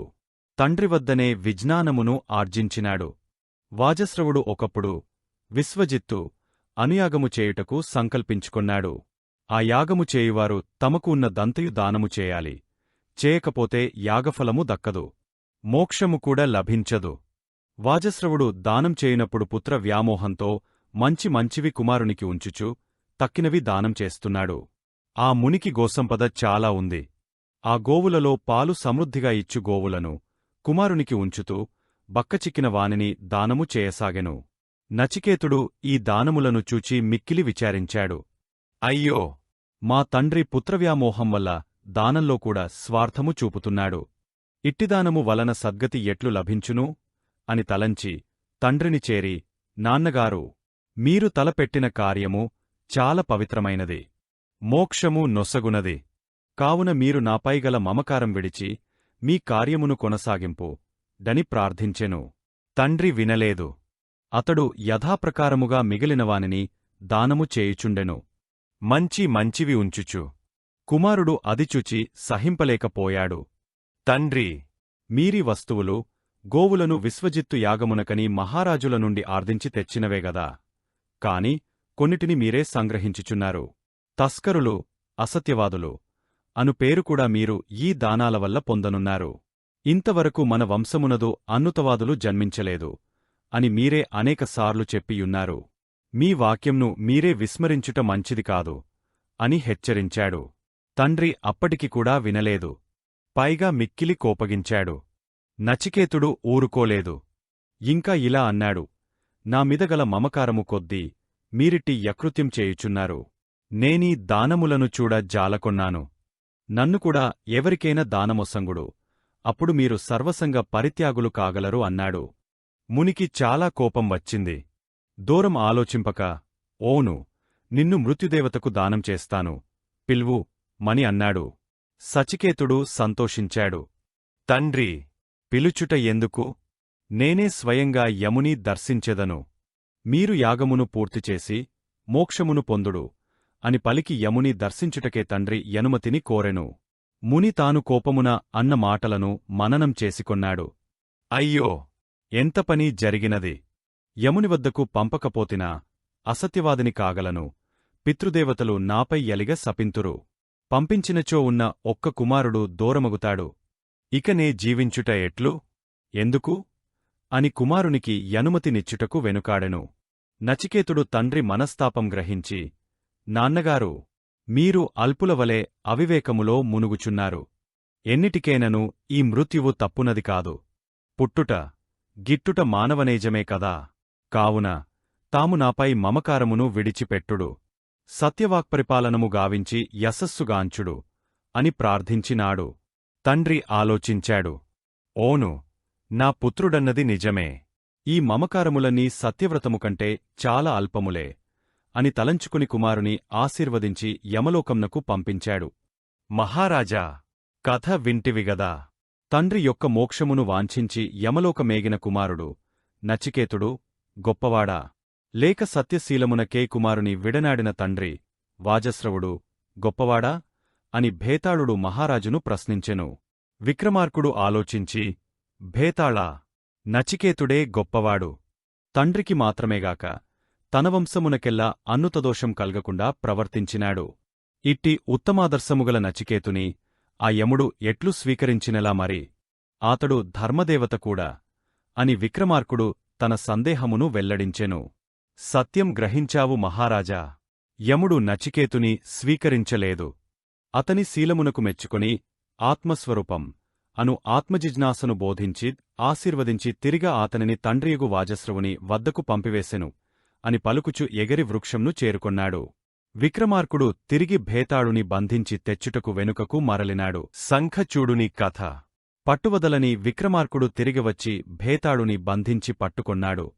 భుజంపై వేసుకుని సన్యాసి ఆశ్రమానికి బయలుదేరాడు. భేతాళుడు తిరిగె ఇట్లు ఇంకొక కథ ప్రారంభించాడు.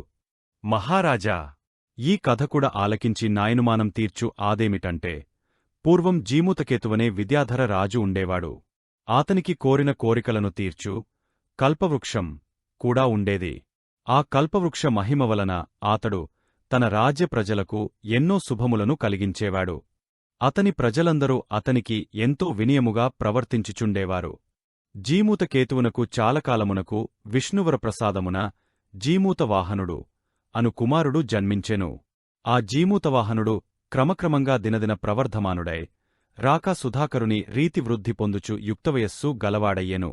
తండ్రి కుమారుని యొక్క మంచి గుణములను గాంచి ఎంతో సంతోషించెడువాడు. జీమూతవాహను సర్వప్రాణులు దున్హకములేక ఆనందంగా ఉండాలని సదా కోరుతుండేవాడు.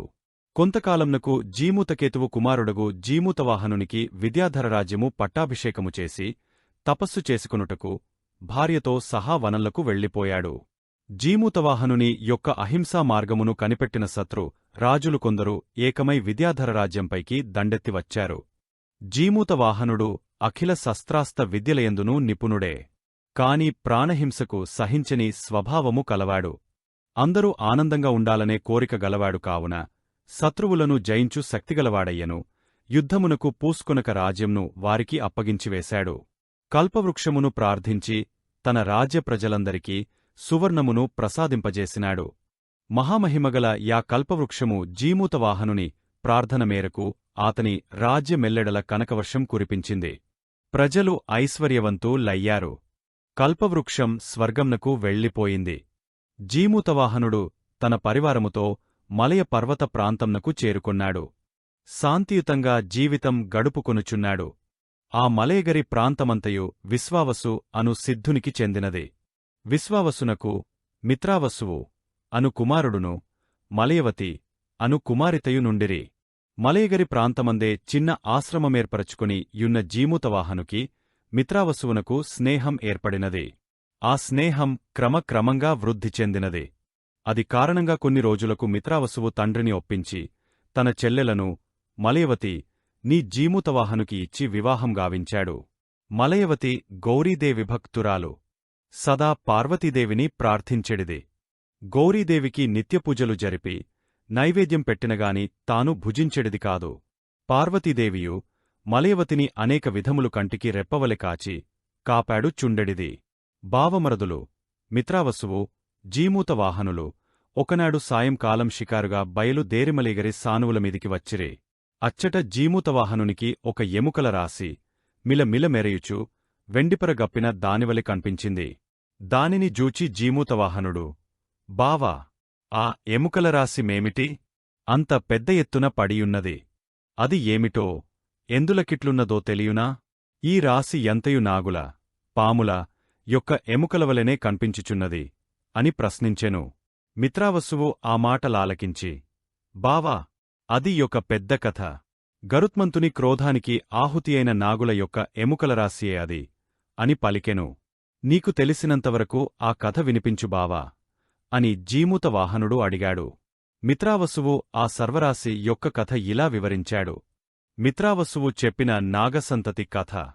కశ్యప ప్రజాపతి భార్యలు వినత, కద్రువ అనువారలు. కద్రువకు బుట్టిన వారందరూ నాగరాజులు. వారందరూ లెక్కకు సఖ్యము గానివారట. ఆ వినత కుమారులు ఇద్దరే. వారు గరుత్మంతుడు, అనూరుడు అనువారు. కద్రువ మోసముతో వినతను తనకు దాసిగా చేసికొన్నదట. అందు వలన వినతాకుమారుడగు గరుత్మంతుడు కూడా వారికి, ఆ నాగులకు, దాసుడయాడు. కొంతకాలానికి గరుత్మంతుడు పెద్దవాడై జరిగినది తెలిసికొని దేవలోకమునకు పోయి ఇంద్రుని జయించి అమృతం సంపాదించి తెచ్చికద్రువకు ఇచ్చి తన తల్లి దాస్య విముక్తి నుండి తప్పించుకొన్నాడు. అమృతము తెచ్చి ఇచ్చిన మీరు దాస్య విముక్తులగుతారు అని కద్రువ చెప్పినది. కావున గరుత్మంతుడు మాతృదాస్య విముక్తికి చాలా కష్టపడి ఇంద్రుని ఓడించి అమృతం తెచ్చివారికి ఇచ్చినాడు. గరుత్మంతునికి నాగులపై కోపము పోలేదు. చాలాకాలం తల్లిని తనను వారు దాసులుగా చేసుకుని చాలా కష్టపెట్టినారు. ఆ కసితో గరుత్మంతుడు దాస్య విముక్తి కాగానే నాగులపై విజృంభించి కనబడిన ప్రతి సర్పమును భక్షించుట మొదలుపెట్టాడు. అది ఆదిశేషువు భరించలేకపోయాడు. తన వంశము రోజూ గరుత్మంతునివల్ల నశించిపోంతోదని విష్ణువుతో మొరబెట్టుకొన్నాడు. విష్ణువుకు వాహనం గరుత్మంతుడు. అందువల్ల ఆయన గరుత్మంతుని పిలిచి మందలించాడు. రోజుకొక నాగును భక్షించుటకు ఆనుజ్ఞనిచ్చాడు. ఆనతి మేరకు గరుత్మంతుడు ప్రతిరోజూ ఒక సర్పాన్ని ఈ మలయగరిమీద భక్షించుచున్నాడు. ప్రతిరోజూ ఒక సర్పం ఈ పర్వతం మీదికి వస్తుండడం, గరుత్మంతుడు భక్షించడం జరుగుతోంది.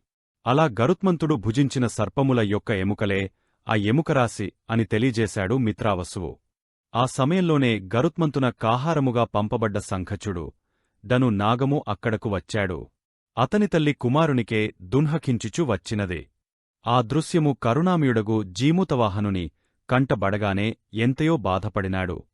ఆ నాగబాలు నొక్కనినై నా బ్రతికించి అతని తల్లికి పుత్రశోకము లేకుండా చేయాలని నిశ్చయించుకొన్నాడు. మిత్రావసువును ఇంటికి పొమ్మని చెప్పి తానొక్కడే అక్కడ ఉండిపోయాడు. సంఖచుడు సర్పము స్నానము చేసి వచ్చుటకు ప్రక్కనున్న నదికి పోయినాడు. జీమూతవాహనుడు సంఖచుడునివలే అక్కడ పరున్నాడు. గరుత్మంతుడు వచ్చాడు. తనకు నిత్యము వస్తున్న నాగబాలుడే అనుకుని జీమూతవాహనుని ఎత్తుకునిపోయి కొండ శిఖరంపై పెట్టుకుని భుజింపసాగాడు. ఇంతలో స్నానం చేసి వచ్చిన సంఖచుడు ఆ దృశ్యము చూచి, ఆగు గరుత్మంతా, అతడు నాగుడు కాడు. నన్ను రక్షింపదలచిన విద్యాధర పుత్రుడు జీమూతవాహనుడు. అతనిని చంపకుము అని ప్రార్థించెను. గరుత్మంతుడు తన పొరబాటు తెలిసికొన్నాడు. వెంటనే స్వర్గమునకు పోయి అమృతం తెచ్చి జీమూతవాహనుని బ్రతికించినాడు. ఆనాటినుండి గరుత్మంతుడు కూడా తన నియమమును కూడా మానుకొన్నాడు. మహారాజా, వింటివిగదా కథ. ఈ కథలో ఎవరు గొప్పవారో చెప్పగలవా? తెలిసికూడా చెప్పకపోయినచో నీతల పగలిపోగలదు అని హెచ్చరించాడు. విక్రమార్కుడు ఆలోచించి, భేతాళా, నీ దృష్టిలో జీమూతవాహనుడు గొప్పగా కన్పించవచ్చును. కాని అతనికంటే శంఖచూడుడే గొప్పవాడు.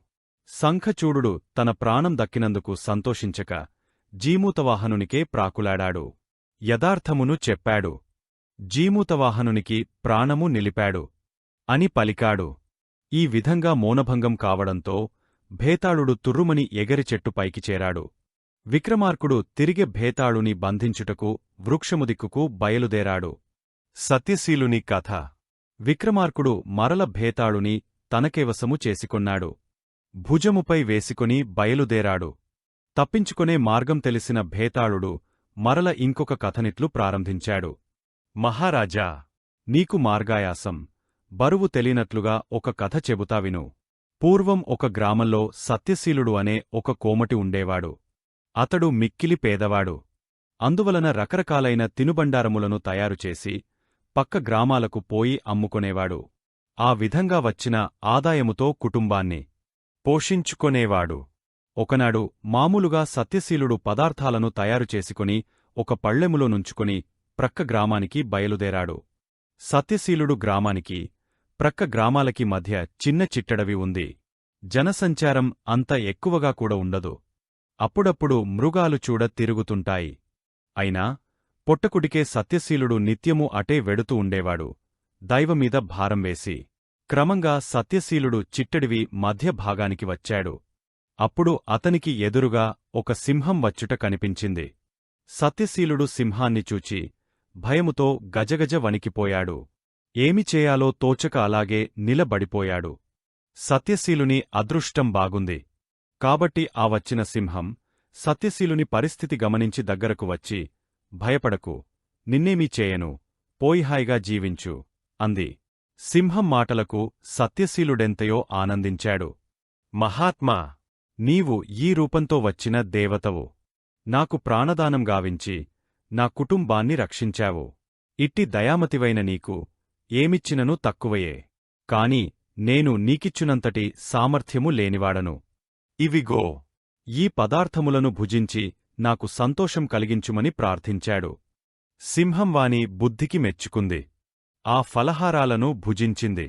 ఆ పదార్థాల రుచికి మెచ్చుకుని ఇలా అంది, ఈ పదార్థాలన్నీ చాలా బాగున్నవయ్యా. ప్రతిరోజూ ఇట్టి పదార్థాలెయ్యుంటే నేను మాంసభక్షణ కూడా మానుకుంటాను అని. సత్యశీలుడు సింహం మాటలకు ఆనందించాడు. మహాశయా, మీకు అట్టి కొరికయే ఉంటే ప్రతిరోజూ నేను రకరకాల పదార్థాలను తీసుకుని వస్తాను. నా ప్రాణాలను కాపాడినందుకు ఈ రీతిగానైనా నా కృతజ్ఞత చూపించుకుంటాను అని వినయంగా చేతులు జోడించి పలికాడు. ఆనాటినుండి సత్యశీలుడు రకరకాల పదార్థాలను సిద్ధముచేసి తెచ్చేవాడు. సింహం వానిని భుజించి అతనికి విలువగల మంచి మంచి రత్నాలను ఇచ్చేది.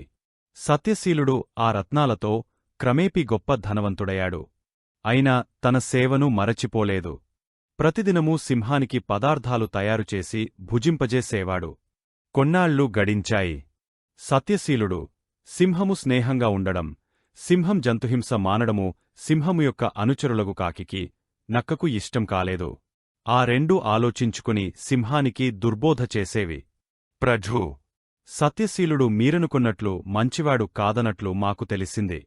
తమకు ఆహార పదారాలలో విషం కలిపి చంపాలని చూస్తున్నట్లు కూడా తెలిసింది. కావున తాము జాగ్రత్తగా ఉండండి అని హెచ్చరించాయి. వానిమాటలతో సింహానికి అనుమానం కలిగింది సత్యశీలునిపై. చెప్పుడు మాటలు ఎంత మంచివానియైనను మార్చివేయునుక. సరిగా అదే సమయానికి సత్యశీలుడు పదార్థాలను తీసుకుని వస్తూ సింహానికి ఒక ప్రక్క కాకి, ఇంకొక ప్రక్క నక్క కూర్చుని ఏవో చెప్పడం చూచాడు. ఆ దృశ్యాన్ని చూచి భయపడి పళ్ళెమును అక్కడ దించి ప్రక్కనున్న ఒక వృక్షము నెక్కి కూర్చున్నాడు. సింహం తన అనుచరులతో చెట్టువద్దకు వచ్చి మిత్రమా చెట్టు పైకూర్చున్నావేమి అని ప్రశ్నించింది. సత్యశీలుడిలా సమాధానమిచ్చాడు. ప్రభూ, తమరు మంచివారే. మిమ్ముజుచి నేనెప్పుడూ భయపడను. కాసి మలిన మనస్సులైన మీ అనుచరులను జూచి భయపడుచున్నాను. యజమాని మంచివాడైనా సేవకులను బట్టివారు మారిపోవుచుంటారు. మీకు దుష్టుల సహవాసము కలిగినది. వారి బోధనలతో మీ మనస్సు మారే అవకాశముంది. కావున ఇక మీతో నుండుట ఉచితమైన కార్యము కాదు. మీ దయవలన నేను ధనవంతుడనైతిని. మిమ్ము ప్రతిరోజు తలచుకొనుచు జీవితము గడుపుదును. ఇక నన్ను మరచిపొండు అని కృతజ్ఞతాపూర్వకంగా అంజలి ఘటించాడు. సింహం వాని మాటలలోని సత్యము గ్రహించి సిగ్గుపడి పెళ్ళిపోయింది. మహారాజా, వింటివిగదా కథ? ప్రాణదానం కావించిన సింహంపల్ల సత్యశీలుడు కృతజ్ఞుడైనాడుగదా అని భేతాళుడు ప్రశ్నించాడు. విక్రమార్కుడు, కాదు, సత్యశీలుడు నిజమే చెప్పినాడు అన్నాడు. విక్రమార్కుని జవాబుతో భేతాళుడు రివ్వున ఎగరి నృక్షము చేరుకొన్నాడు. విక్రమార్కుడు మరల వెనుకకు ప్రయాణం సాగించాడు. నందగోపాలుని కథ. విక్రమార్కుడు మరల భేతాళుని బంధించి ఆశ్రమానికి బయలుదేరాడు. భేతాళుడు ఈ దిగువ కథ చెప్పుటకు ప్రారంభించాడు. విక్రమార్క భూపాల, ఆలకించి నాయనుమానం తీర్చు. పూర్వం ఒక గ్రామంలో ధనపాలుడనే శ్రీమంతుడుండేవాడు. అతనికి ధనగర్వం చాలా ఉండేది.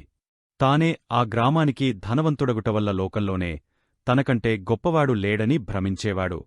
అంతేకాదు, తాను ఏమన్నను గ్రామవాసులందరూ ఓ నని మెచ్చాలని కూడా భావించేవాడు.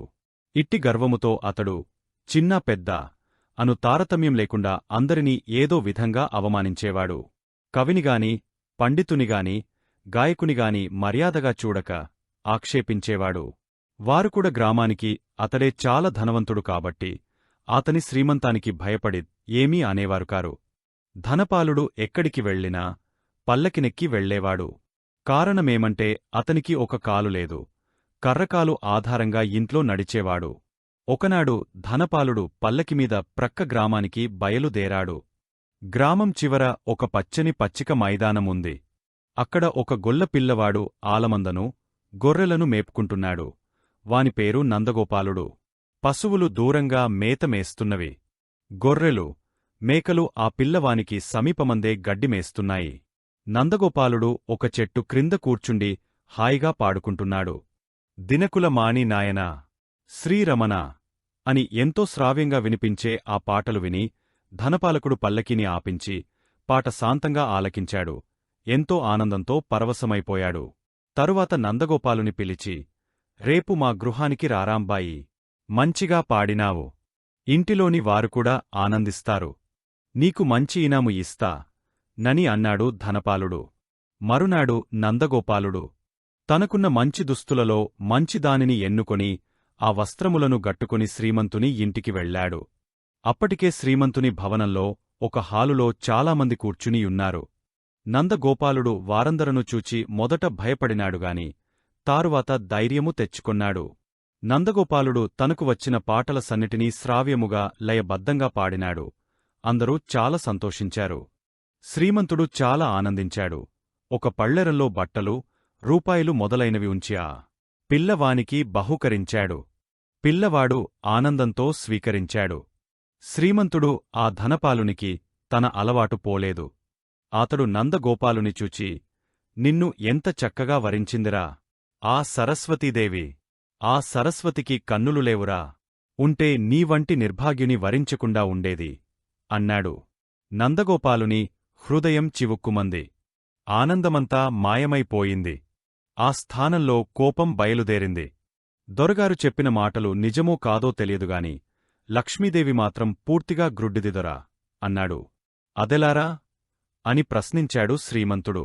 గ్రుడ్డిది కాకపోతే మీ వంటికుంటివాని ఇంట ఉంటుందా దొరా అని అన్నాడు నందగోపాలుడు నవ్వుతూ. నందగోపాలుని మాటలు విని అక్కడ ఉన్న వారందరూ ఫక్కున సవ్వారు. శ్రీమంతుడు సిగ్గుచే తలవంచుకొన్నాడు. ధనపాలుడు ఆనాటినుండి తన అలవాటును మానుకొన్నాడు కూడా.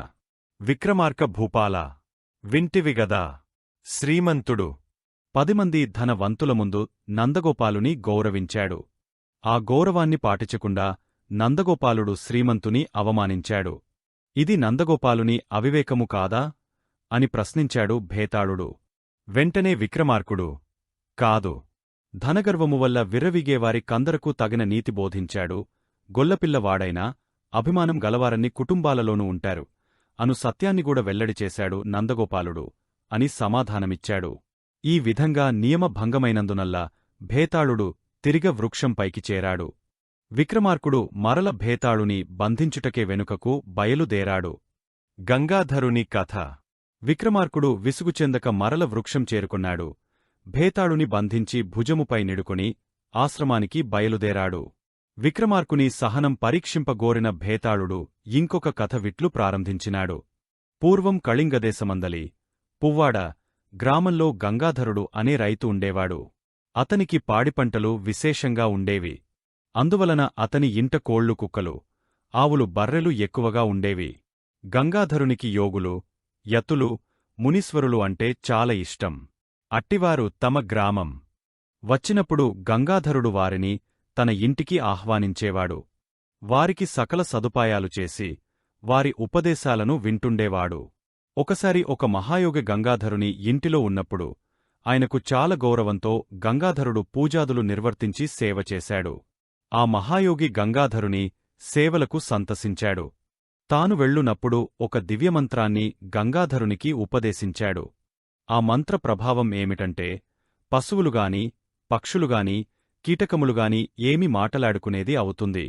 ఆ మహాయోగ మంత్రం ఉపదేశిస్తూ గంగాధరునికి ఒక హెచ్చరిక చేశాడు. అదేమిటంటే, నువ్వు ఈ పశుపక్షి కీటకముల సంభాషణ ఎవ్వరికీ చెప్పవద్దు. చెబితే తల పగలి చచ్చిపోతావు అని. తరువాత కొన్ని దినములు దొర్లిపోయాయి. ఒకనాడు గంగాధరుడు పొలం నుండి ఇంటికి వచ్చాడు. పెరడులో మంచం వేసి ఉంది. విశ్రాంతి కోసం అతడు ఆ మంచంపై కూర్చున్నాడు. భార్యకూడా వచ్చి ఆతని ప్రక్క కూర్చుండి ఏదియో ఇంటిని గూర్చి చెబుతూ ఉంది. ఆ సమయంలో ఒక చీమలబారు అటునుంచి వస్తూ మంచం దగ్గరకు వచ్చి ఆగిపోయింది. వెనుకనున్న చీమలు ముందున్న చీమలను ఉద్దేశించి, ఆగపోయారేమి? పదండి అన్నాయి. ముందున్న చీమలు, ఇక్కడ మంచము అడ్డు వచ్చింది అని సమాధానం చెప్పాయి. మంచాన్ని చూచి ఆగపోయారా? దానిని ఒక్క ఊపుతో ఎగరగొడితే సరి అన్నాయి వెనుకనున్న చీమలు. ముందున్న చీమలు, అలా చేదామనే అనుకొన్నాము. కాని మంచంపై ఆలుమగలు కూర్చుండి మాటాడుకొనుచున్నారు, వారికి అపాయము కలుగుతుంది కదా అని అన్నాయి. ఆ మాటలు గంగాధరుడు విన్నాడు. వాని చివరి మాటలతో ఆతడు ఫకాలున నవ్వాడు. ఈ చీమలెంత, వీని బలమెంత, మాకు అపాయం కల్గునని ఊరుకొన్నాయా అన్న భావనతో గట్టిగా నవ్వాడు.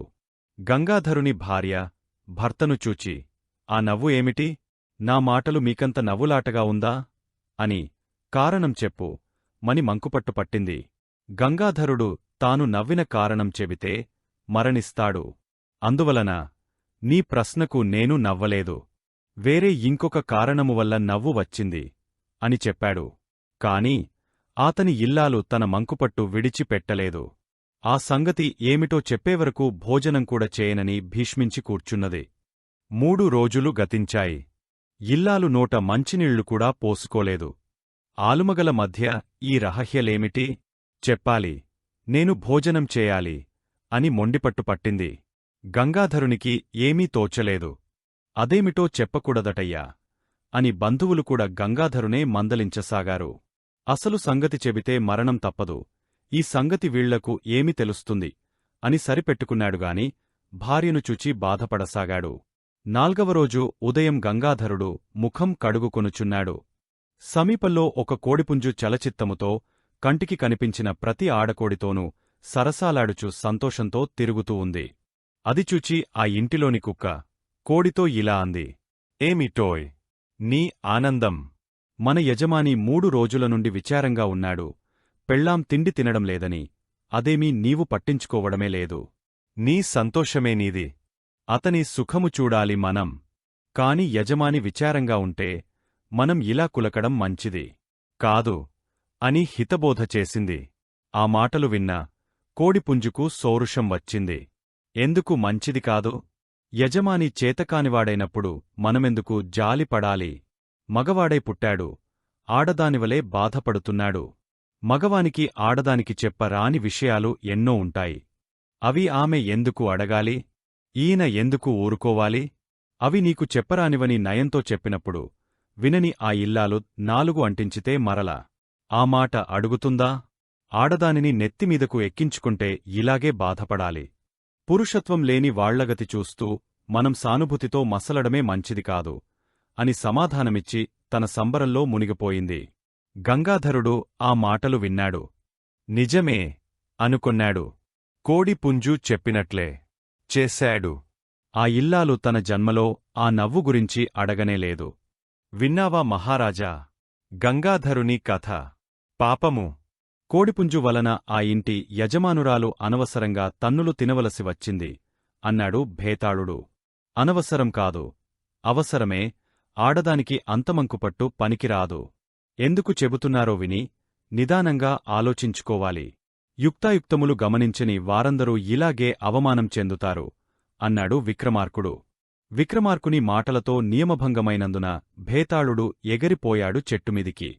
విసుగు చెందకుండా విక్రమార్కుడు వృక్షము దిక్కుకు మరల తన ప్రయాణం సాగించాడు. కమలాక్షి కథ పట్టువదిలిపెట్టకుండా తిరిగ విక్రమార్కుడు వెనుకకు వచ్చి భేతాళుని బుధించి తిరిగ సన్యాసి వద్దకు బయలుదేరెను. భేతాసుడు మరియొక కథ ప్రారంభించెను. విక్రమార్కభూపాల. పూర్వం మగధ దేశంలో గల ఒక ధనికునకు కమలాక్షి అను కూతురు ఉండేది. ఆమె చాలా అందగత్తె. ఆమె అందచందములు విని కృపాకరుడను యువకుడు వచ్చి ఆ ధనికుని జుచి, అయ్యా, నేనును నీ సంపదకు సరిపడు ధనవంతుడనే, సాటి కులస్థుడను కూడా. మీ అమ్మాయిని గురించి వింటిని, స్వయంగా వచ్చి చూచితిని. ఆమెపై నా మనస్సు పోయినది. ఆమె లేకపోయిన నేను బ్రతుకజాలను. ఆమెను దయతో నాకిచ్చి పెండ్లి గావింపుడు. లేనిచో మీ ఎదుటనే ఇక్కడనే మరణింతును అని వేడుకొనెను. ఆ ధనికుని పేరు విశాలహృదయుడు. అతడు ఆలోచించి, కృపాకరా, తొందరపడకు. నేను అమ్మాయితో ఆలోచించి 2 రోజులలో నీ కోరిక తీరుస్తాను అని వాగ్దానం చేశాడు. కృపాకరుడు వెళ్లిన మరునాడే ధనగుప్తుడను ఒక ధనవంతుని కుమారుడు వచ్చి కృపాకరుని రీతిగనే విశాలహృదయుని, నీ పుత్రికను నా కొసంగనిచో నీ కండ్ల ఎదుటనే మరణింతును అని ఖచ్చితముగా తెలియజేసెను. విశాలహృదయుడు కృపాకరునికి చెప్పినట్లుగానే చెప్పి ధనగుప్తుని పంపివేసెను. ఆ మరునాడు జీవసిద్ధి అను సుందరాంగుడు వచ్చి విశాలహృదయుని కుమార్తె కమలాక్షిని ఇచ్చి పెండ్లి చేయమని ప్రార్థించెను. విశాలహృదయుడు వానికిగూడా కృపాకరునికి, ధనగుప్తునికి చెప్పి నట్లుగనే తెలియజెప్పి పంపించెను. తరువాత విశాలహృదయుడు పుత్రికయైన కమలాక్షిని జుచి, అమ్మా, రేపటి దినము 3 అందమైన యువకులు, ధనవంతులు పుత్రులు వస్తారు. వారు నిన్ను పెండ్లాడవలెననియు లేనిచో మరణింతుమనియు పలుకుచున్నారు. వారలు రాగానే వారిని జూచి నీ యొక్క ఉద్దేశము చెప్పుము అని తెలియజేసెను. కాని ఆ రాత్రియే కమలాక్షి అకస్మాత్తుగా మరణించినది. ఆమెకే మరునాడు వచ్చిన 3 ధనవంతుల పుత్రులు ఆమె శవమును గాంచి మిక్కిలి దున్హకించిరి. తరువాత కృపాకరుడు కమలాక్షికి అగ్ని సంస్కారం చేశాడు. ఆ శ్మశానమందే ఆమె చితికి దగ్గరగానే ఒక చిన్న ఆశ్రమం ఏర్పాటు చేసుకుని అందే నివసింపసాగెను. ధనగుప్తుడు కమలాక్షి యొక్క అస్థులను తీసుకొని పుణ్యనదులలో కలుపుటకు వెళ్ళిపోయాడు. జీవసిద్ధి జీవితంపై విరక్తి చెంది సన్యాసియై బయలుదేరాడు. మధ్య మార్గంలో ఒక సిద్ధపురుషుని దయవలన జీవసిద్ధికి కొంచెం విభూతి లభించింది. ఆ విభూతిని మరణించినవారి చితిపై వేసినచో తిరిగి బ్రతుకుదురని ఆ సిద్ధపురుషుడు చెప్పాడు. జీవసిద్ధి వెంటనే ఆ విభూతితో కమలాక్షికి అగ్ని సంస్కారం చేసిన చోటుకు వచ్చాడు. కృపాకరుడు అక్కడనే ఉన్నాడుగదా. అస్థులు కలపడానికి వెళ్లిన ధనగుప్తుడు కూడా అదే సమయానికి అక్కడకు చేరుకున్నాడు. 3 కలిసి చితాభస్మాన్ని పోగుచేశారు. విభూతిని మంత్రించి ఆ భస్మంపై వేశాడు జీవసిద్ధి. వెంటనే కమలాక్షి నిద్ర నుండి లేచినట్లుగా లేచి కూర్చుంది. మరలవారు 3 కమలాక్షి, నా భార్య అని జగడానికి దిగారు. మహారాజా, విన్నావుగదా కథ? ఆమె ఎవరికి భార్య అయితే ధర్మముగా ఉంటుంది అని ప్రశ్నించాడు భేతాళుడు. విక్రమార్కుడు ఆలోచించి, కృపాకరునికి భార్య అయితేనే బాగుంటుంది అన్నాడు. అవును, కమలాక్షి ఆలోచించి అట్లే చేసింది. బ్రతికించిన జీవసిద్ధిని తండ్రిగా భావించింది. అస్థులు పుణ్యనదులలో కలిపి వచ్చిన ధనగుప్తుని పుత్రునిగా అంగీకరించింది. తన కొరకు అహోరాత్రులు ఆ శ్మశానమందే కాపురమున్న కృపాకరుని భర్తగా స్వీకరించింది అన్నాడు భేతాళుడు. ఈ విధముగా కమార్కునికి మౌనభంగం కావడం వల్ల భేతాళుడు ఎగిరిపోయాడు. విక్రమార్కుడు తిరిగ వృక్షము వైపు బయలుదేరాడు.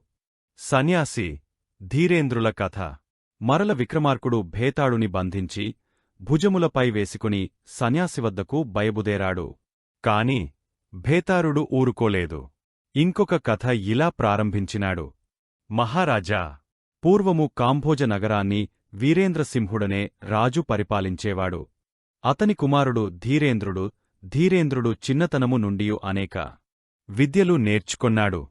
మంచి అందగాడు కూడా. నీతిగలవాడే. అయినను వానికి ఒక వేశ్యతో సంపర్కము కలిగినది. అది మొదలు ఆమె ఇంటనే ఎక్కువగా ఉంటుండేవాడు. ధీరేంద్రుడు ఇచ్చుచున్నంత కాలము ఆ వేశ్య అతనిని బాగా చూచుచు వయ్యారాలు ఒలికించెడిది. క్రమముగా ధీరేంద్రుని సంగతి తండ్రికి తెలిసి కుమారునిపట్ల గట్టి బందోబస్తు చేయించినాడు.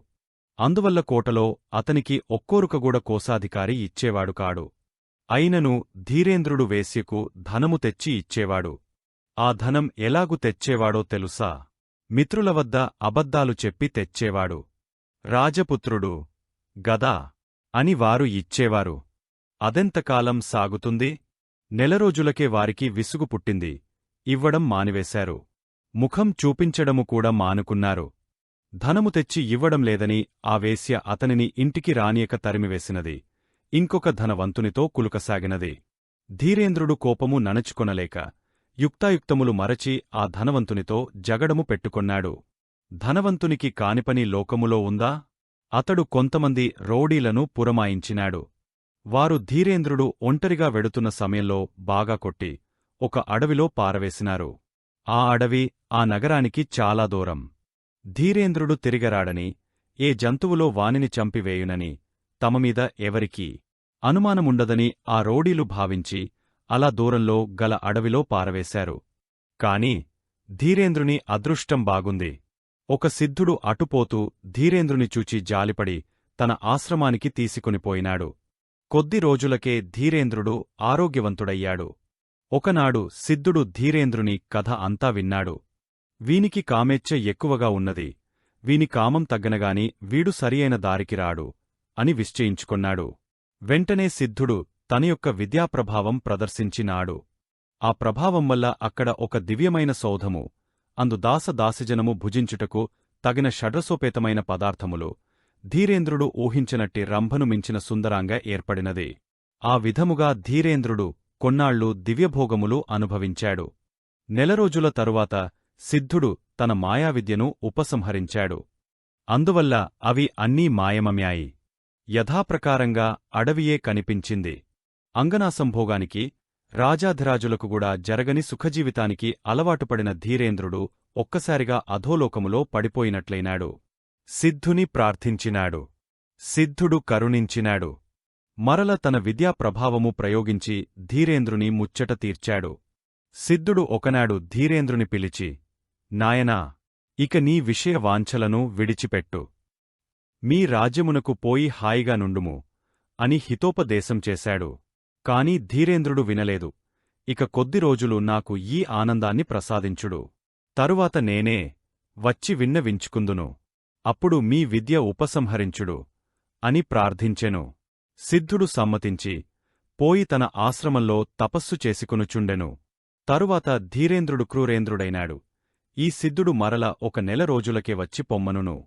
పోకున్న తన విద్యను ఉపసంహరించును. మరల అంతా అడవిగా మారిపోవును. కావున ఇప్పుడే ఈ సిద్ధుని లేకుండా జేసినచో ఇవి అన్నీ ఇలాగే ఉండిపోవును. నేను సదాసుఖముగా ఉండవచ్చును అని తలపోసినాడు. ఆ తరువాత ధీరేంద్రుడు ఒకనాడు అర్ధరాత్రమున ఖడ్గహస్తుడై సిద్ధుని ఖండించుటకు ఆశ్రమానికి బయలుదేరాడు. ఎప్పుడు ధీరేంద్రుడు మయాసౌధము నుండి బయలుదేరాడు అప్పుడే ఆశ్రమంలో తపస్సమాధి యందున్న సిద్ధునికి ఓడలు జలధరించింది. ఏమిది? నా శరీరము అదరినట్లయినది. నాకేమైన ప్రమాదం సంభవిపనున్నదా అని సిద్ధుడు అనుకునుచుండగనే దూరము నుండి ఖడ్గహస్తుడై దొంగవలె తక్కుచు తారాడుచు వచ్చిచున్న ధీరేంద్రుని రాక కనిపించినది. వాత్సల్యముతో చూచుచున్న ధీరేంద్రుడు ఖడ్గహస్తుడై వచ్చిచున్నాడు. నన్ను ఖండించుటకా? లేక విషయభోగములకు తృప్తి చెంది మాయ ఉపసంహరించు మని చెప్పుటకా? అట్లైన చేతిలో ఆ ఖడ్గమెందులకు అని తలంచుచు ఎందుకైనా మంచిదని తన ఆత్మరక్షణకు తగిన కట్టుదిట్టము చేసుకొన్నాడు. ఏమియు గమనించని వానితో తపస్సమాధిలో ఉన్నట్లుగానే కనులు మూసుకుని కూర్చున్నాడు సిద్ధుడు.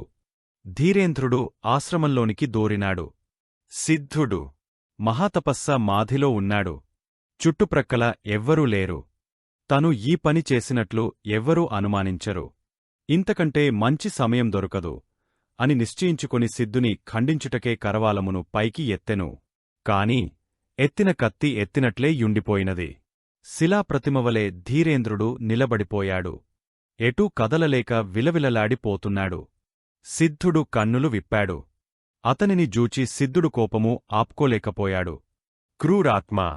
నిన్ను పుత్రవాత్సల్యముతో చూశాను. నీ కోరిక తీర్చుటకే కష్టపడి సంపాదించిన విద్యనుగూడా ధారపోశాను. అయినా నీవు క్రూర బుద్ధిని చూపించావు. నన్ను చంపినంతమాత్రాన నీకే భోగాలు స్థిరముగా ఉంటాయిరా మూర్ఖుడా! నీవంటివాడు ఇక ఎన్నడూ బాగుపడడు. నేను బుద్ధి మంతుడవవుతావని భ్రమించాను. చీచీ నీది పాషాణ హృదయమురా! ఇక నుండి నీవు పాషాణములాయ్ శిల ఉందువుగాక అని శపించాడు. ధీరేంద్రుడు పెద్దలాయిగా అయిపోయాడు. మహారాజా! విన్నావుగదా కథ. సిద్ధుడు ఆ రాజకుమారుని శపించక వదిలి పెట్టవచ్చునుగదా వాత్సల్యముచేత అని ప్రశ్నించాడు. భేతాళుడు విక్రమార్కుని లేదు, సిద్ధుడు చెప్పినదే సత్యము. అటువంటి క్రూరబుద్ధులు గలవారు మరల తిరుగనారంభించిన ఎన్నో క్రూరాలు జరుగుతాయి.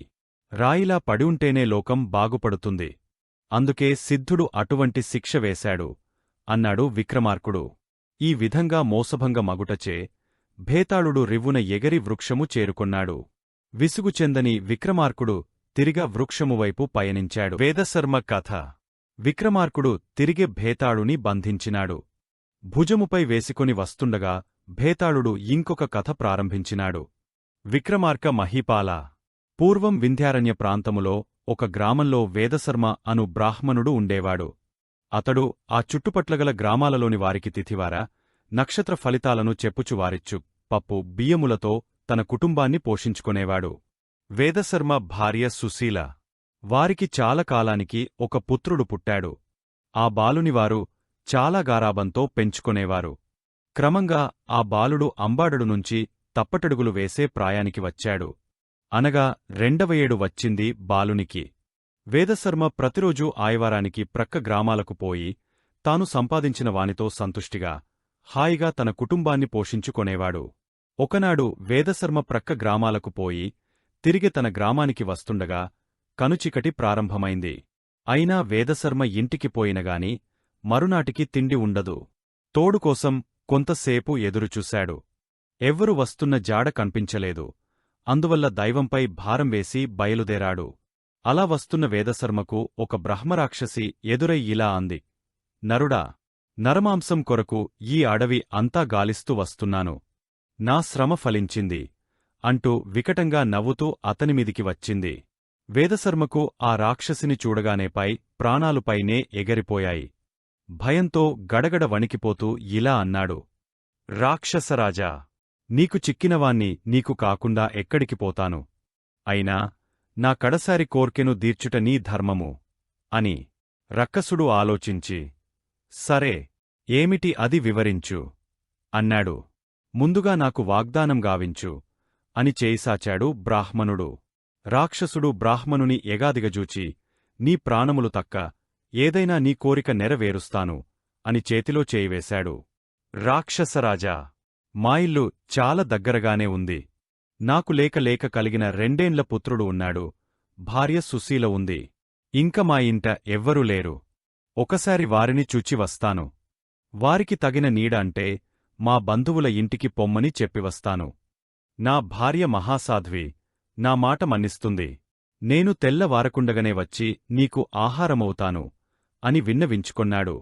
బ్రహ్మరాక్షసుడు, ఇంటికి వెళ్ళి నీవు తిరిగవస్తావా? అయినా నేను వాగ్దానం చేశాను. బలవంతంగా నా చేత చేయించావు. కాబట్టి వెళ్ళరా. తెల్లవారకుండగారా. ఇక్కడనే ఉంటాను అని పంపించాడు. వేదశర్మ బ్రహ్మానందంతో ఇంటికి వచ్చాడు. భార్యకు జరిగినది అంతా చెప్పాడు. సాధ్వి, ప్రాణము పోయే సమయం వచ్చినా అసత్యమాడవద్దని అందరికీ చెప్పేవాడిని. భగవంతుడు నాకే ఈ పరీక్ష పెట్టాడు. నాకు వెళ్లడానికి అనుమతి సంతోషంతో నీపు బాబూ, మీ అమ్మగారింటికి వెళ్ళండి. సదా మిము భగవంతుడే కాపాడుతాడు అని బోధించి వేదశర్మ తిరిగే చెట్టువద్దకు వచ్చాడు. బ్రహ్మరాక్షసుడు బ్రాహ్మణునికి రాకతో మిక్కిలి ఆనందం చెందాడు. ఓ బ్రాహ్మణోత్తమా! నీ సత్యవచనానికి, నీ శీలానికి ఎంతో మురిపం కలిగింది. నీ వంటి సదాబ్రహ్మణులు ఇంకా ఈ లోకంలో ఉన్నారంటే త్రిమూర్తులు కూడా హర్షిస్తారు. నీ వంటి పూజ్యుని చంపి నేను నరకానికి పోలేను. నీవు హాయిగా పోయి నీ భార్యపుత్రులతో సుఖంగా జీవించు అని పలుకుచూ అపారమైన బంగారాన్ని బహూకరించి పంపిచేశాడు. మహారాజా, విన్నావుగదా కథ. ఇందులో బ్రహ్మరాక్షసుడు గొప్పవాడా, బ్రాహ్మణుడు గొప్పవాడా అని ప్రశ్నించాడు. విక్రమార్కుడు ఆలోచించి, భేతాళా, బ్రాహ్మణుడు స్వార్థాన్ని ఆశించినవాడు. బ్రహరాక్షసుడు నరమాంస భక్షకుడు అయినా మంచి ఆకలి సమయానికి దొరికిన ఆహారాన్నిగూడా స్వార్థము కోసంగాక మాటను నిలుపుకొన్నాడు. బ్రాహ్మణుని విడిచివేశాడు. పైగా తరతరాలకు వానికి భోజనవసతి ఏర్పాటుచేశాడు. బంగారము నిచ్చి. కావున నా దృష్టిలో బ్రహ్మరాక్షసుడే గొప్ప అన్నాడు. ఈ విధంగా మౌనభంగం కావడంతో భేతాళుడు ఎగిరిపోయాడు. విక్రమార్కుడు తిరిగ వృక్షము దిక్కు పయనం సాగించాడు. వ్యాఘ్ర భల్లుకముల కథ. విక్రమార్కుడు తిరిగ వృక్షము చేరుకొన్నాడు. భేతాళుని బంధించి భుజముపై వేసుకుని సన్యాసి ఆశ్రమానికి చేరుటకు బయలుదేరాడు. తప్పించుకొనే మార్గము తెలిసికున్న భేతాళుడు విక్రమార్కునికి ఈ క్రింది కథ చెప్పుటకు ప్రారంభించాడు. పూర్వము ఆంధ్రావనిలో పేరుగాంచిన నగరం పిష్టలాపురం. ఆ నగరానికి చుట్టుప్రక్కల అనేక చిన్న చిన్న గ్రామాలు ఉన్నాయి. అవి అన్ని పిష్టలాపురానికి కప్పాలు చెల్లిస్తూ ఉంటాయి. వాని యొక్క, ఆ గ్రామాల యొక్క బాగోగులన్నీ ఈ నగరమే చూస్తూ ఉంటుంది. అందువల్ల గ్రామోద్యోగులకు తరచు పిష్టలాపురానికి రాకపోకలు జరుగుతూ ఉంటాయి. లక్ష్మీపురం పిష్టలాపురానికి 8 మైళ్ల దూరంలో ఉంది. ఈ రెండు పురాలకు మధ్య ఒక చిన్న అడవి ఉంది.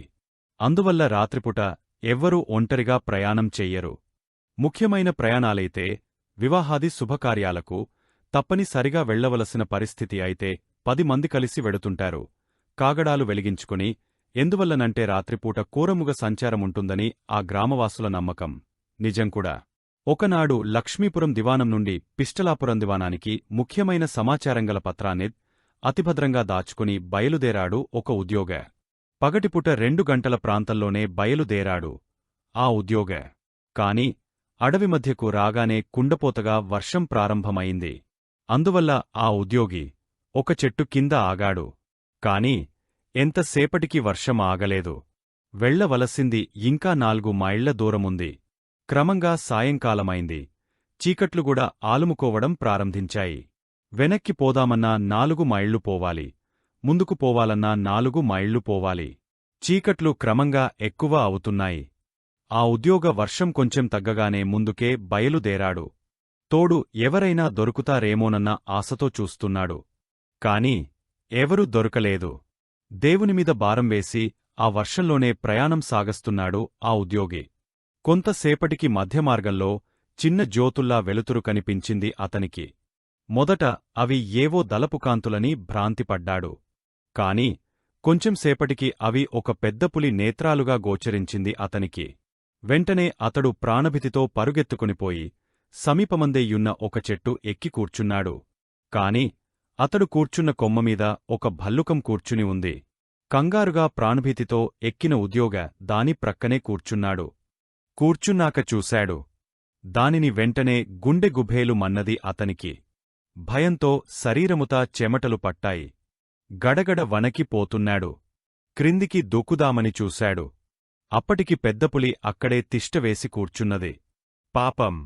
ఆ ఉద్యోగకి ముందుగై వెనక నుయ్యి లా అయింది.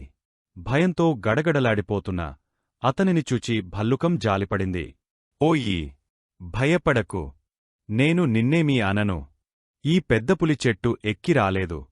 నీకు సమయం దొరికేదాకా ఇక్కడే ఉండు. నీ ప్రాణానికి ఏమీ భయంలేదు. నేను హానిచెయ్యను అని వానికి ప్రాణాదానం చేసి దగ్గరగా తీసుకుని ఆదరించింది. క్రమంగా వర్షం తగింది. అర్ధరాత్రి అయిపోయింది. వ్యాభ్రం పెద్దపులి మాత సమయం కోసం చూస్తూ అక్కడే కూర్చుంది. భల్లుకం ఒడిలో చేరిన ఆ ఉద్యోగ నిద్రకు తట్టుకోలేకదాని ఒడిలోనే నిద్రపోయాడు. వ్యాఘ్రం ఆలోచించి కొంతసేపటికి భల్లుకంతో ఇలా అంది. చూడు భల్లుకరాజా, ఈ నరజాతికి ఎప్పుడూ మన మృగజాతిపై కక్షయే. అవకాశం చిక్కిందంటే చాలు, వీరు మనలను చంపడానికి వెనుకాడరు. అటువంటి ద్రోహులు ఈ నరులు. ఇట్టి నరజాతిపై నీకింత కరుణ ఎందుకు?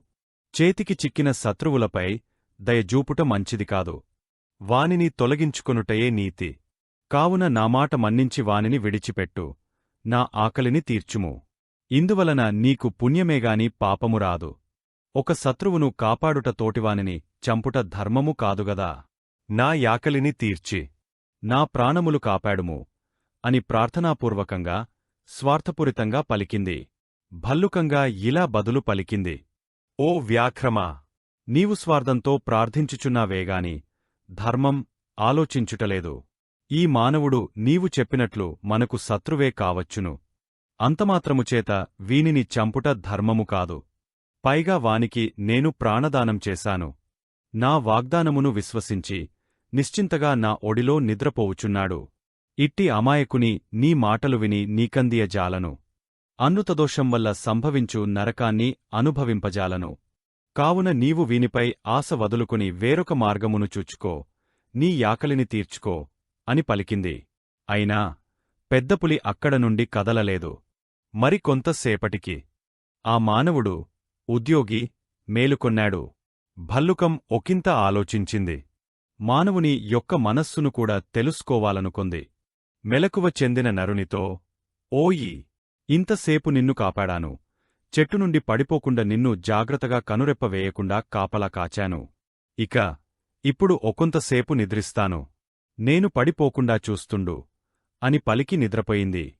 కాని నిజంగా నిద్రించలేదు. పులి ఏమని బోధించునో, ఈ నరుడు ఎట్లా సంచరించునో అని గమనిస్తూనే ఉంది. భల్లుకం నిద్రించిన కొంతసేపటికి వ్యాఘ్రము మానవుని ఉద్దేశించి, ఓయి నరుడా, నీవు భల్లుకం మాటలు నమ్మకున్నావుగదు. ఆది అంతా నటన. నేను ఇంటికి వెళ్లిన వెంటనే అది తన వాడియైన గోళ్లతో చీల్చి చెండాడి నీ రక్తాన్ని త్రాగుతుంది. బ్రతికి ఉండగానే నీవు విలవిల బాధపడుతూ ఉండగనే నిన్ను కడుపార భుజిస్తుంది. నా మాటలు నమ్ము. దాని కల్లబొల్లి మాటలకు పొంగపోకు. లొంగపోయావా, నీవు యమయాతన పడుచూ మరణిస్తావు. చూస్తూ చూస్తూ అట్టి ఘోరమరణానికి పాలుగాకు. అది ఇప్పుడు మంచి నిద్రలో ఉంది. దానిని కిందికి తోసివేయి. దానిని తిని నా దారిన నేను పోతాను. తెల్లవారగనే నీ దారిన నీవు పోవచ్చు అని దుర్బోధ చేసింది. దాని మాటలు ఆ ఉద్యోగికి సత్యంగానే తోచాయి. ప్రాణంమీద ఆశ కలిగింది. పులి చెప్పినట్లుగానే చేస్తేనే మంచిదని నిశ్చయించుకొన్నాడు. వెంటనే భల్లుకాన్ని క్రిందికి త్రోసివేశాడు. కాని కపట నిద్రలో ఉన్న భల్లుకం వెంటనే ఎగిరి కొమ్మపై కూర్చుంది, పులికి అందకుండా. ఆ ఉద్యోగ భయంతో ఎంతో గడగడలాడిపోయాడు, భల్లుకం ఏమి చేస్తుందోనని. పులికి ఇప్పుడు మరింత సందు దొరికింది. చూశావా, భల్లుకరాజా, మానవుని కుటిలబుద్ధి? నేను చెప్పితే నమ్మావా? ఇప్పుడు ప్రత్యక్షముగా చూశావుగదా అంది వ్యాఘ్రము. అయినా భల్లుకం మనస్సు మార్చుకోలేదు. భయపడుతున్న ఆ మానవుని దగ్గరకు తీసుకుంది. వ్యాఘ్రరాజా, నాకు నీకంటే మానవుల సంగతి బాగా తెలుసు. తెల్లనివన్నీ పాలు, నల్లనివన్నీ నీళ్లు అని నమ్మే అమాయకులు మానవులు. ఇతడు నీ దుర్బోధలు నమ్మి ప్రాణభీతితో ఈ అహాయిత్యాన్ని పాల్పడినాడు. నీవు ఇలా ఏదో దుర్బోధ చేస్తావనే యూహించి ఇలా పండుకొన్నట్లు నటించాను. నా ఊహ నిజమైంది. తెల్ల వారవస్తుంది. పోయి వేరే విధంగా నీ యాకలి తీర్చుకో అని భల్లుకం దానికి సలహా ఇచ్చింది. అప్పటికి బాగా తెల్లవారింది. అందువలన పులి ఇక తన యాటలు సాగవని తలంచి వెళ్ళిపోయింది. అప్పుడు భల్లుకం మానవుని ఉద్దేశించి, ఓయి, భయపడకుము. నిన్నేమీ చేయను. అయినా నీవు స్వార్థపరుడవై ఎదుటివారికి హాని తెచ్చే కార్యాలు పొరబాటున కూడా చేయకు.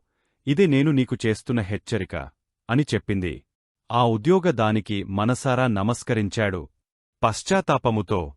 ఇంతలో కొంతమంది అటు రావడం చూచి చెట్టుదిగ వారితో వెళ్ళిపోయాడు.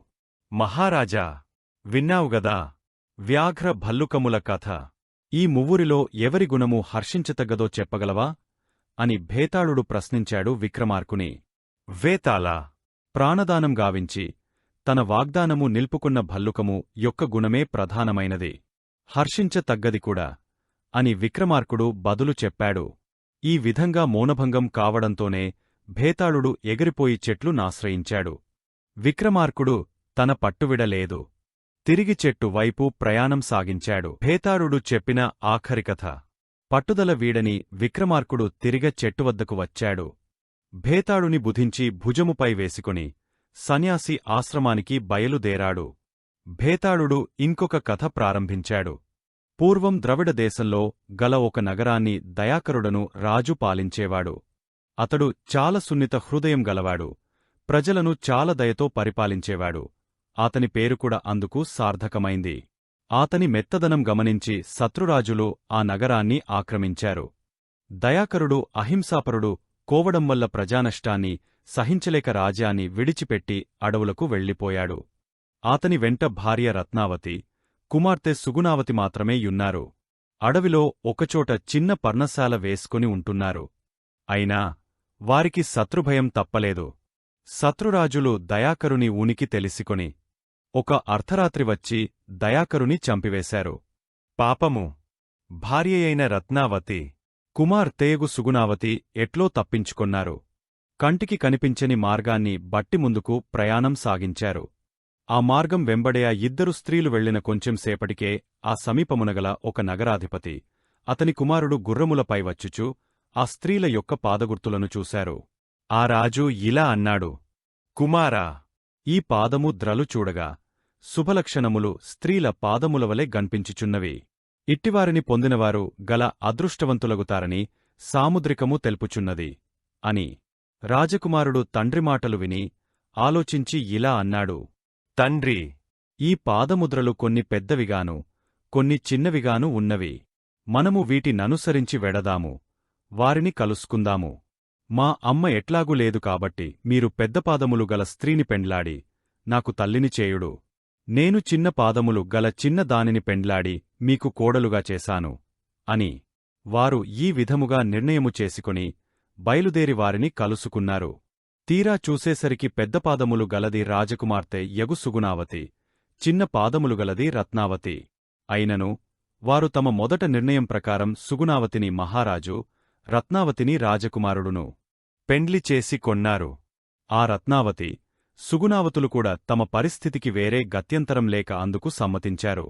కొంతకాలానికి మహారాజుకు సుగుణావతి వలన ఒక కుమారుడు, రాజకుమారునికి రత్నావతి వలన ఒక కుమారుడును పుట్టారు. మహారాజా! విక్రమార్క! విన్నావు కదా కథ. ఆ విధముగా జన్మించిన ఆ ఎరువురు బాలురు ఏ ఏ వరుసలతో పిలుచుకుంటారో చెప్పవయ్యా. రాజా! అన్నాడు భేతాళుడు. విక్రమార్కునికి ఎంత ఆలోచించినను వారికి వరుసను నిర్ణయించలేకపోయాడు. సమాధానం చెప్పలేదు. తిన్నగా సన్యాసి ఆశ్రమానికి బయలుదేరాడు. భేతాళుడు విక్రమార్కుని ఉద్దేశించి ఇలా అన్నాడు: మహారాజా! ఈ సన్యాసి చాలా క్రూరుడు. కాళికాదేవి అనుగ్రహం కొరకు ఇప్పటికి 99 మంది రాజపుత్రులను మోసగించి దేవికి బలి ఇచ్చాడు. నిన్నుగూడా బలి ఇచ్చిన 100 అవుతాయి. దేవి ప్రత్యక్షమై అనుగ్రహిస్తుంది. కావున నీవే యతనిని దేవికి బలి ఇచ్చి దేవి అనుగ్రహము పొందుము. నీవు సాహసుడవు, దయాకరుడవు, ప్రజలను పాలించు దయాకరుడవు. కావున నీ వంటివాడు బ్రతుకవలెను. నేనుకూడా నీకు వశమయ్యుందును అని హితోపదేశం చేశాడు. రాజు విని సంతసించాడు. క్రమంగా భేతాళునితో సన్యాసి వద్దకు వచ్చాడు విక్రమార్కుడు. అప్పటికే సన్యాసి దేవి విగ్రహం ముందు అలికి ముగ్గులు పెట్టి ఉంచాడు. భేతాళ పూజకు, దేవి పూజకు అగ్నిహోత్రము కూడా సిద్ధము చేశాడు. సన్యాసి విక్రమార్కుడు వచ్చి భేతాళుని దించగానే ఎంతో సంతోషించాడు. మహారాజా! నీ సాహసం మిక్కిలి కొనియాడతగినదే. నాకు ఎంతో మేలు చేశావు. దేశానికిని ఎంతో శుభమును చేకూర్చావు. స్నానము చేసి రమ్ము దేవిని పూజింతము అన్నాడు. విక్రమార్కుడు స్నానము చేసి వచ్చాడు. రాజును చూచి, సన్యాసి, మహారాజా!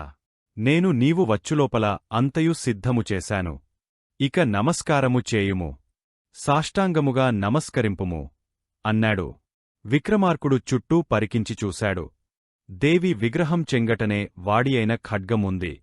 అతడు సన్యాసిని చూచి, మహాత్మా! నేను మహారాజును గదా ఒకరి వలన నమస్కారములు పొందుటేగాని చేసి ఎరుగను కావున తాము ముందుగా సాష్టాంగము చేసి చూపుడు అని వినయము నటించుచు పలికినాడు. సన్యాసికి ఏ అనుమానమూ కలుగలేదు. వెంటనే తాను దేవి ముంగట సాష్టాంగపడి ఇలా చేయాలి అని పలుకుచుండగనే భేతాళుని ఉపదేశం ప్రకారం విక్రమార్కుడు ప్రక్కగల ఖడ్గం తీసి ఒక్క వేటున సన్యాసిని ఖండించినాడు. వెంటనే దేవి ముంగట గల గంటలు గణగణ మోగినవి. దేవి కాళికామాత, భేతాళుడు ప్రత్యక్షమైనారు. విక్రమార్కుని దీవించారు. దేవి ఇలా అంది: విక్రమార్కా, నీ సాహసం ఆమోఘం. నీ కిదివరకే వరాలనిచ్చాను.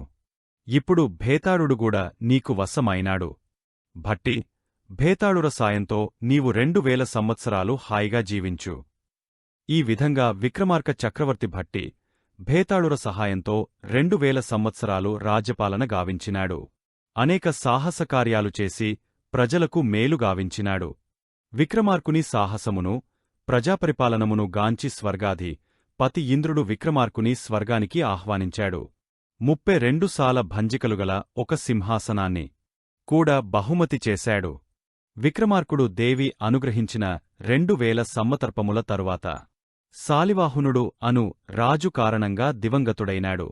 విక్రమార్కుని మరణం తరువాత దేవేంద్రుడు విక్రమార్కుని కొసగిన సింహాసనం దానిని అధిష్ఠించు మహారాజు లేనందువలన భూస్థాపితమైంది. ఆ తరువాత ఎన్నో సంవత్సరాలకు ఆ విక్రమార్క సింహాసనం ధారానగరం పరిపాలించు భోజమహారాజుకు లభించింది.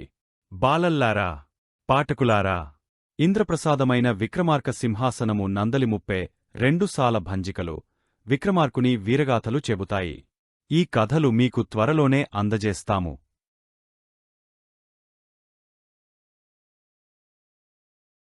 తరువాత ఏం జరుగుతుంది అనేది నెక్స్ట్ వీడియోలో చూద్దాం.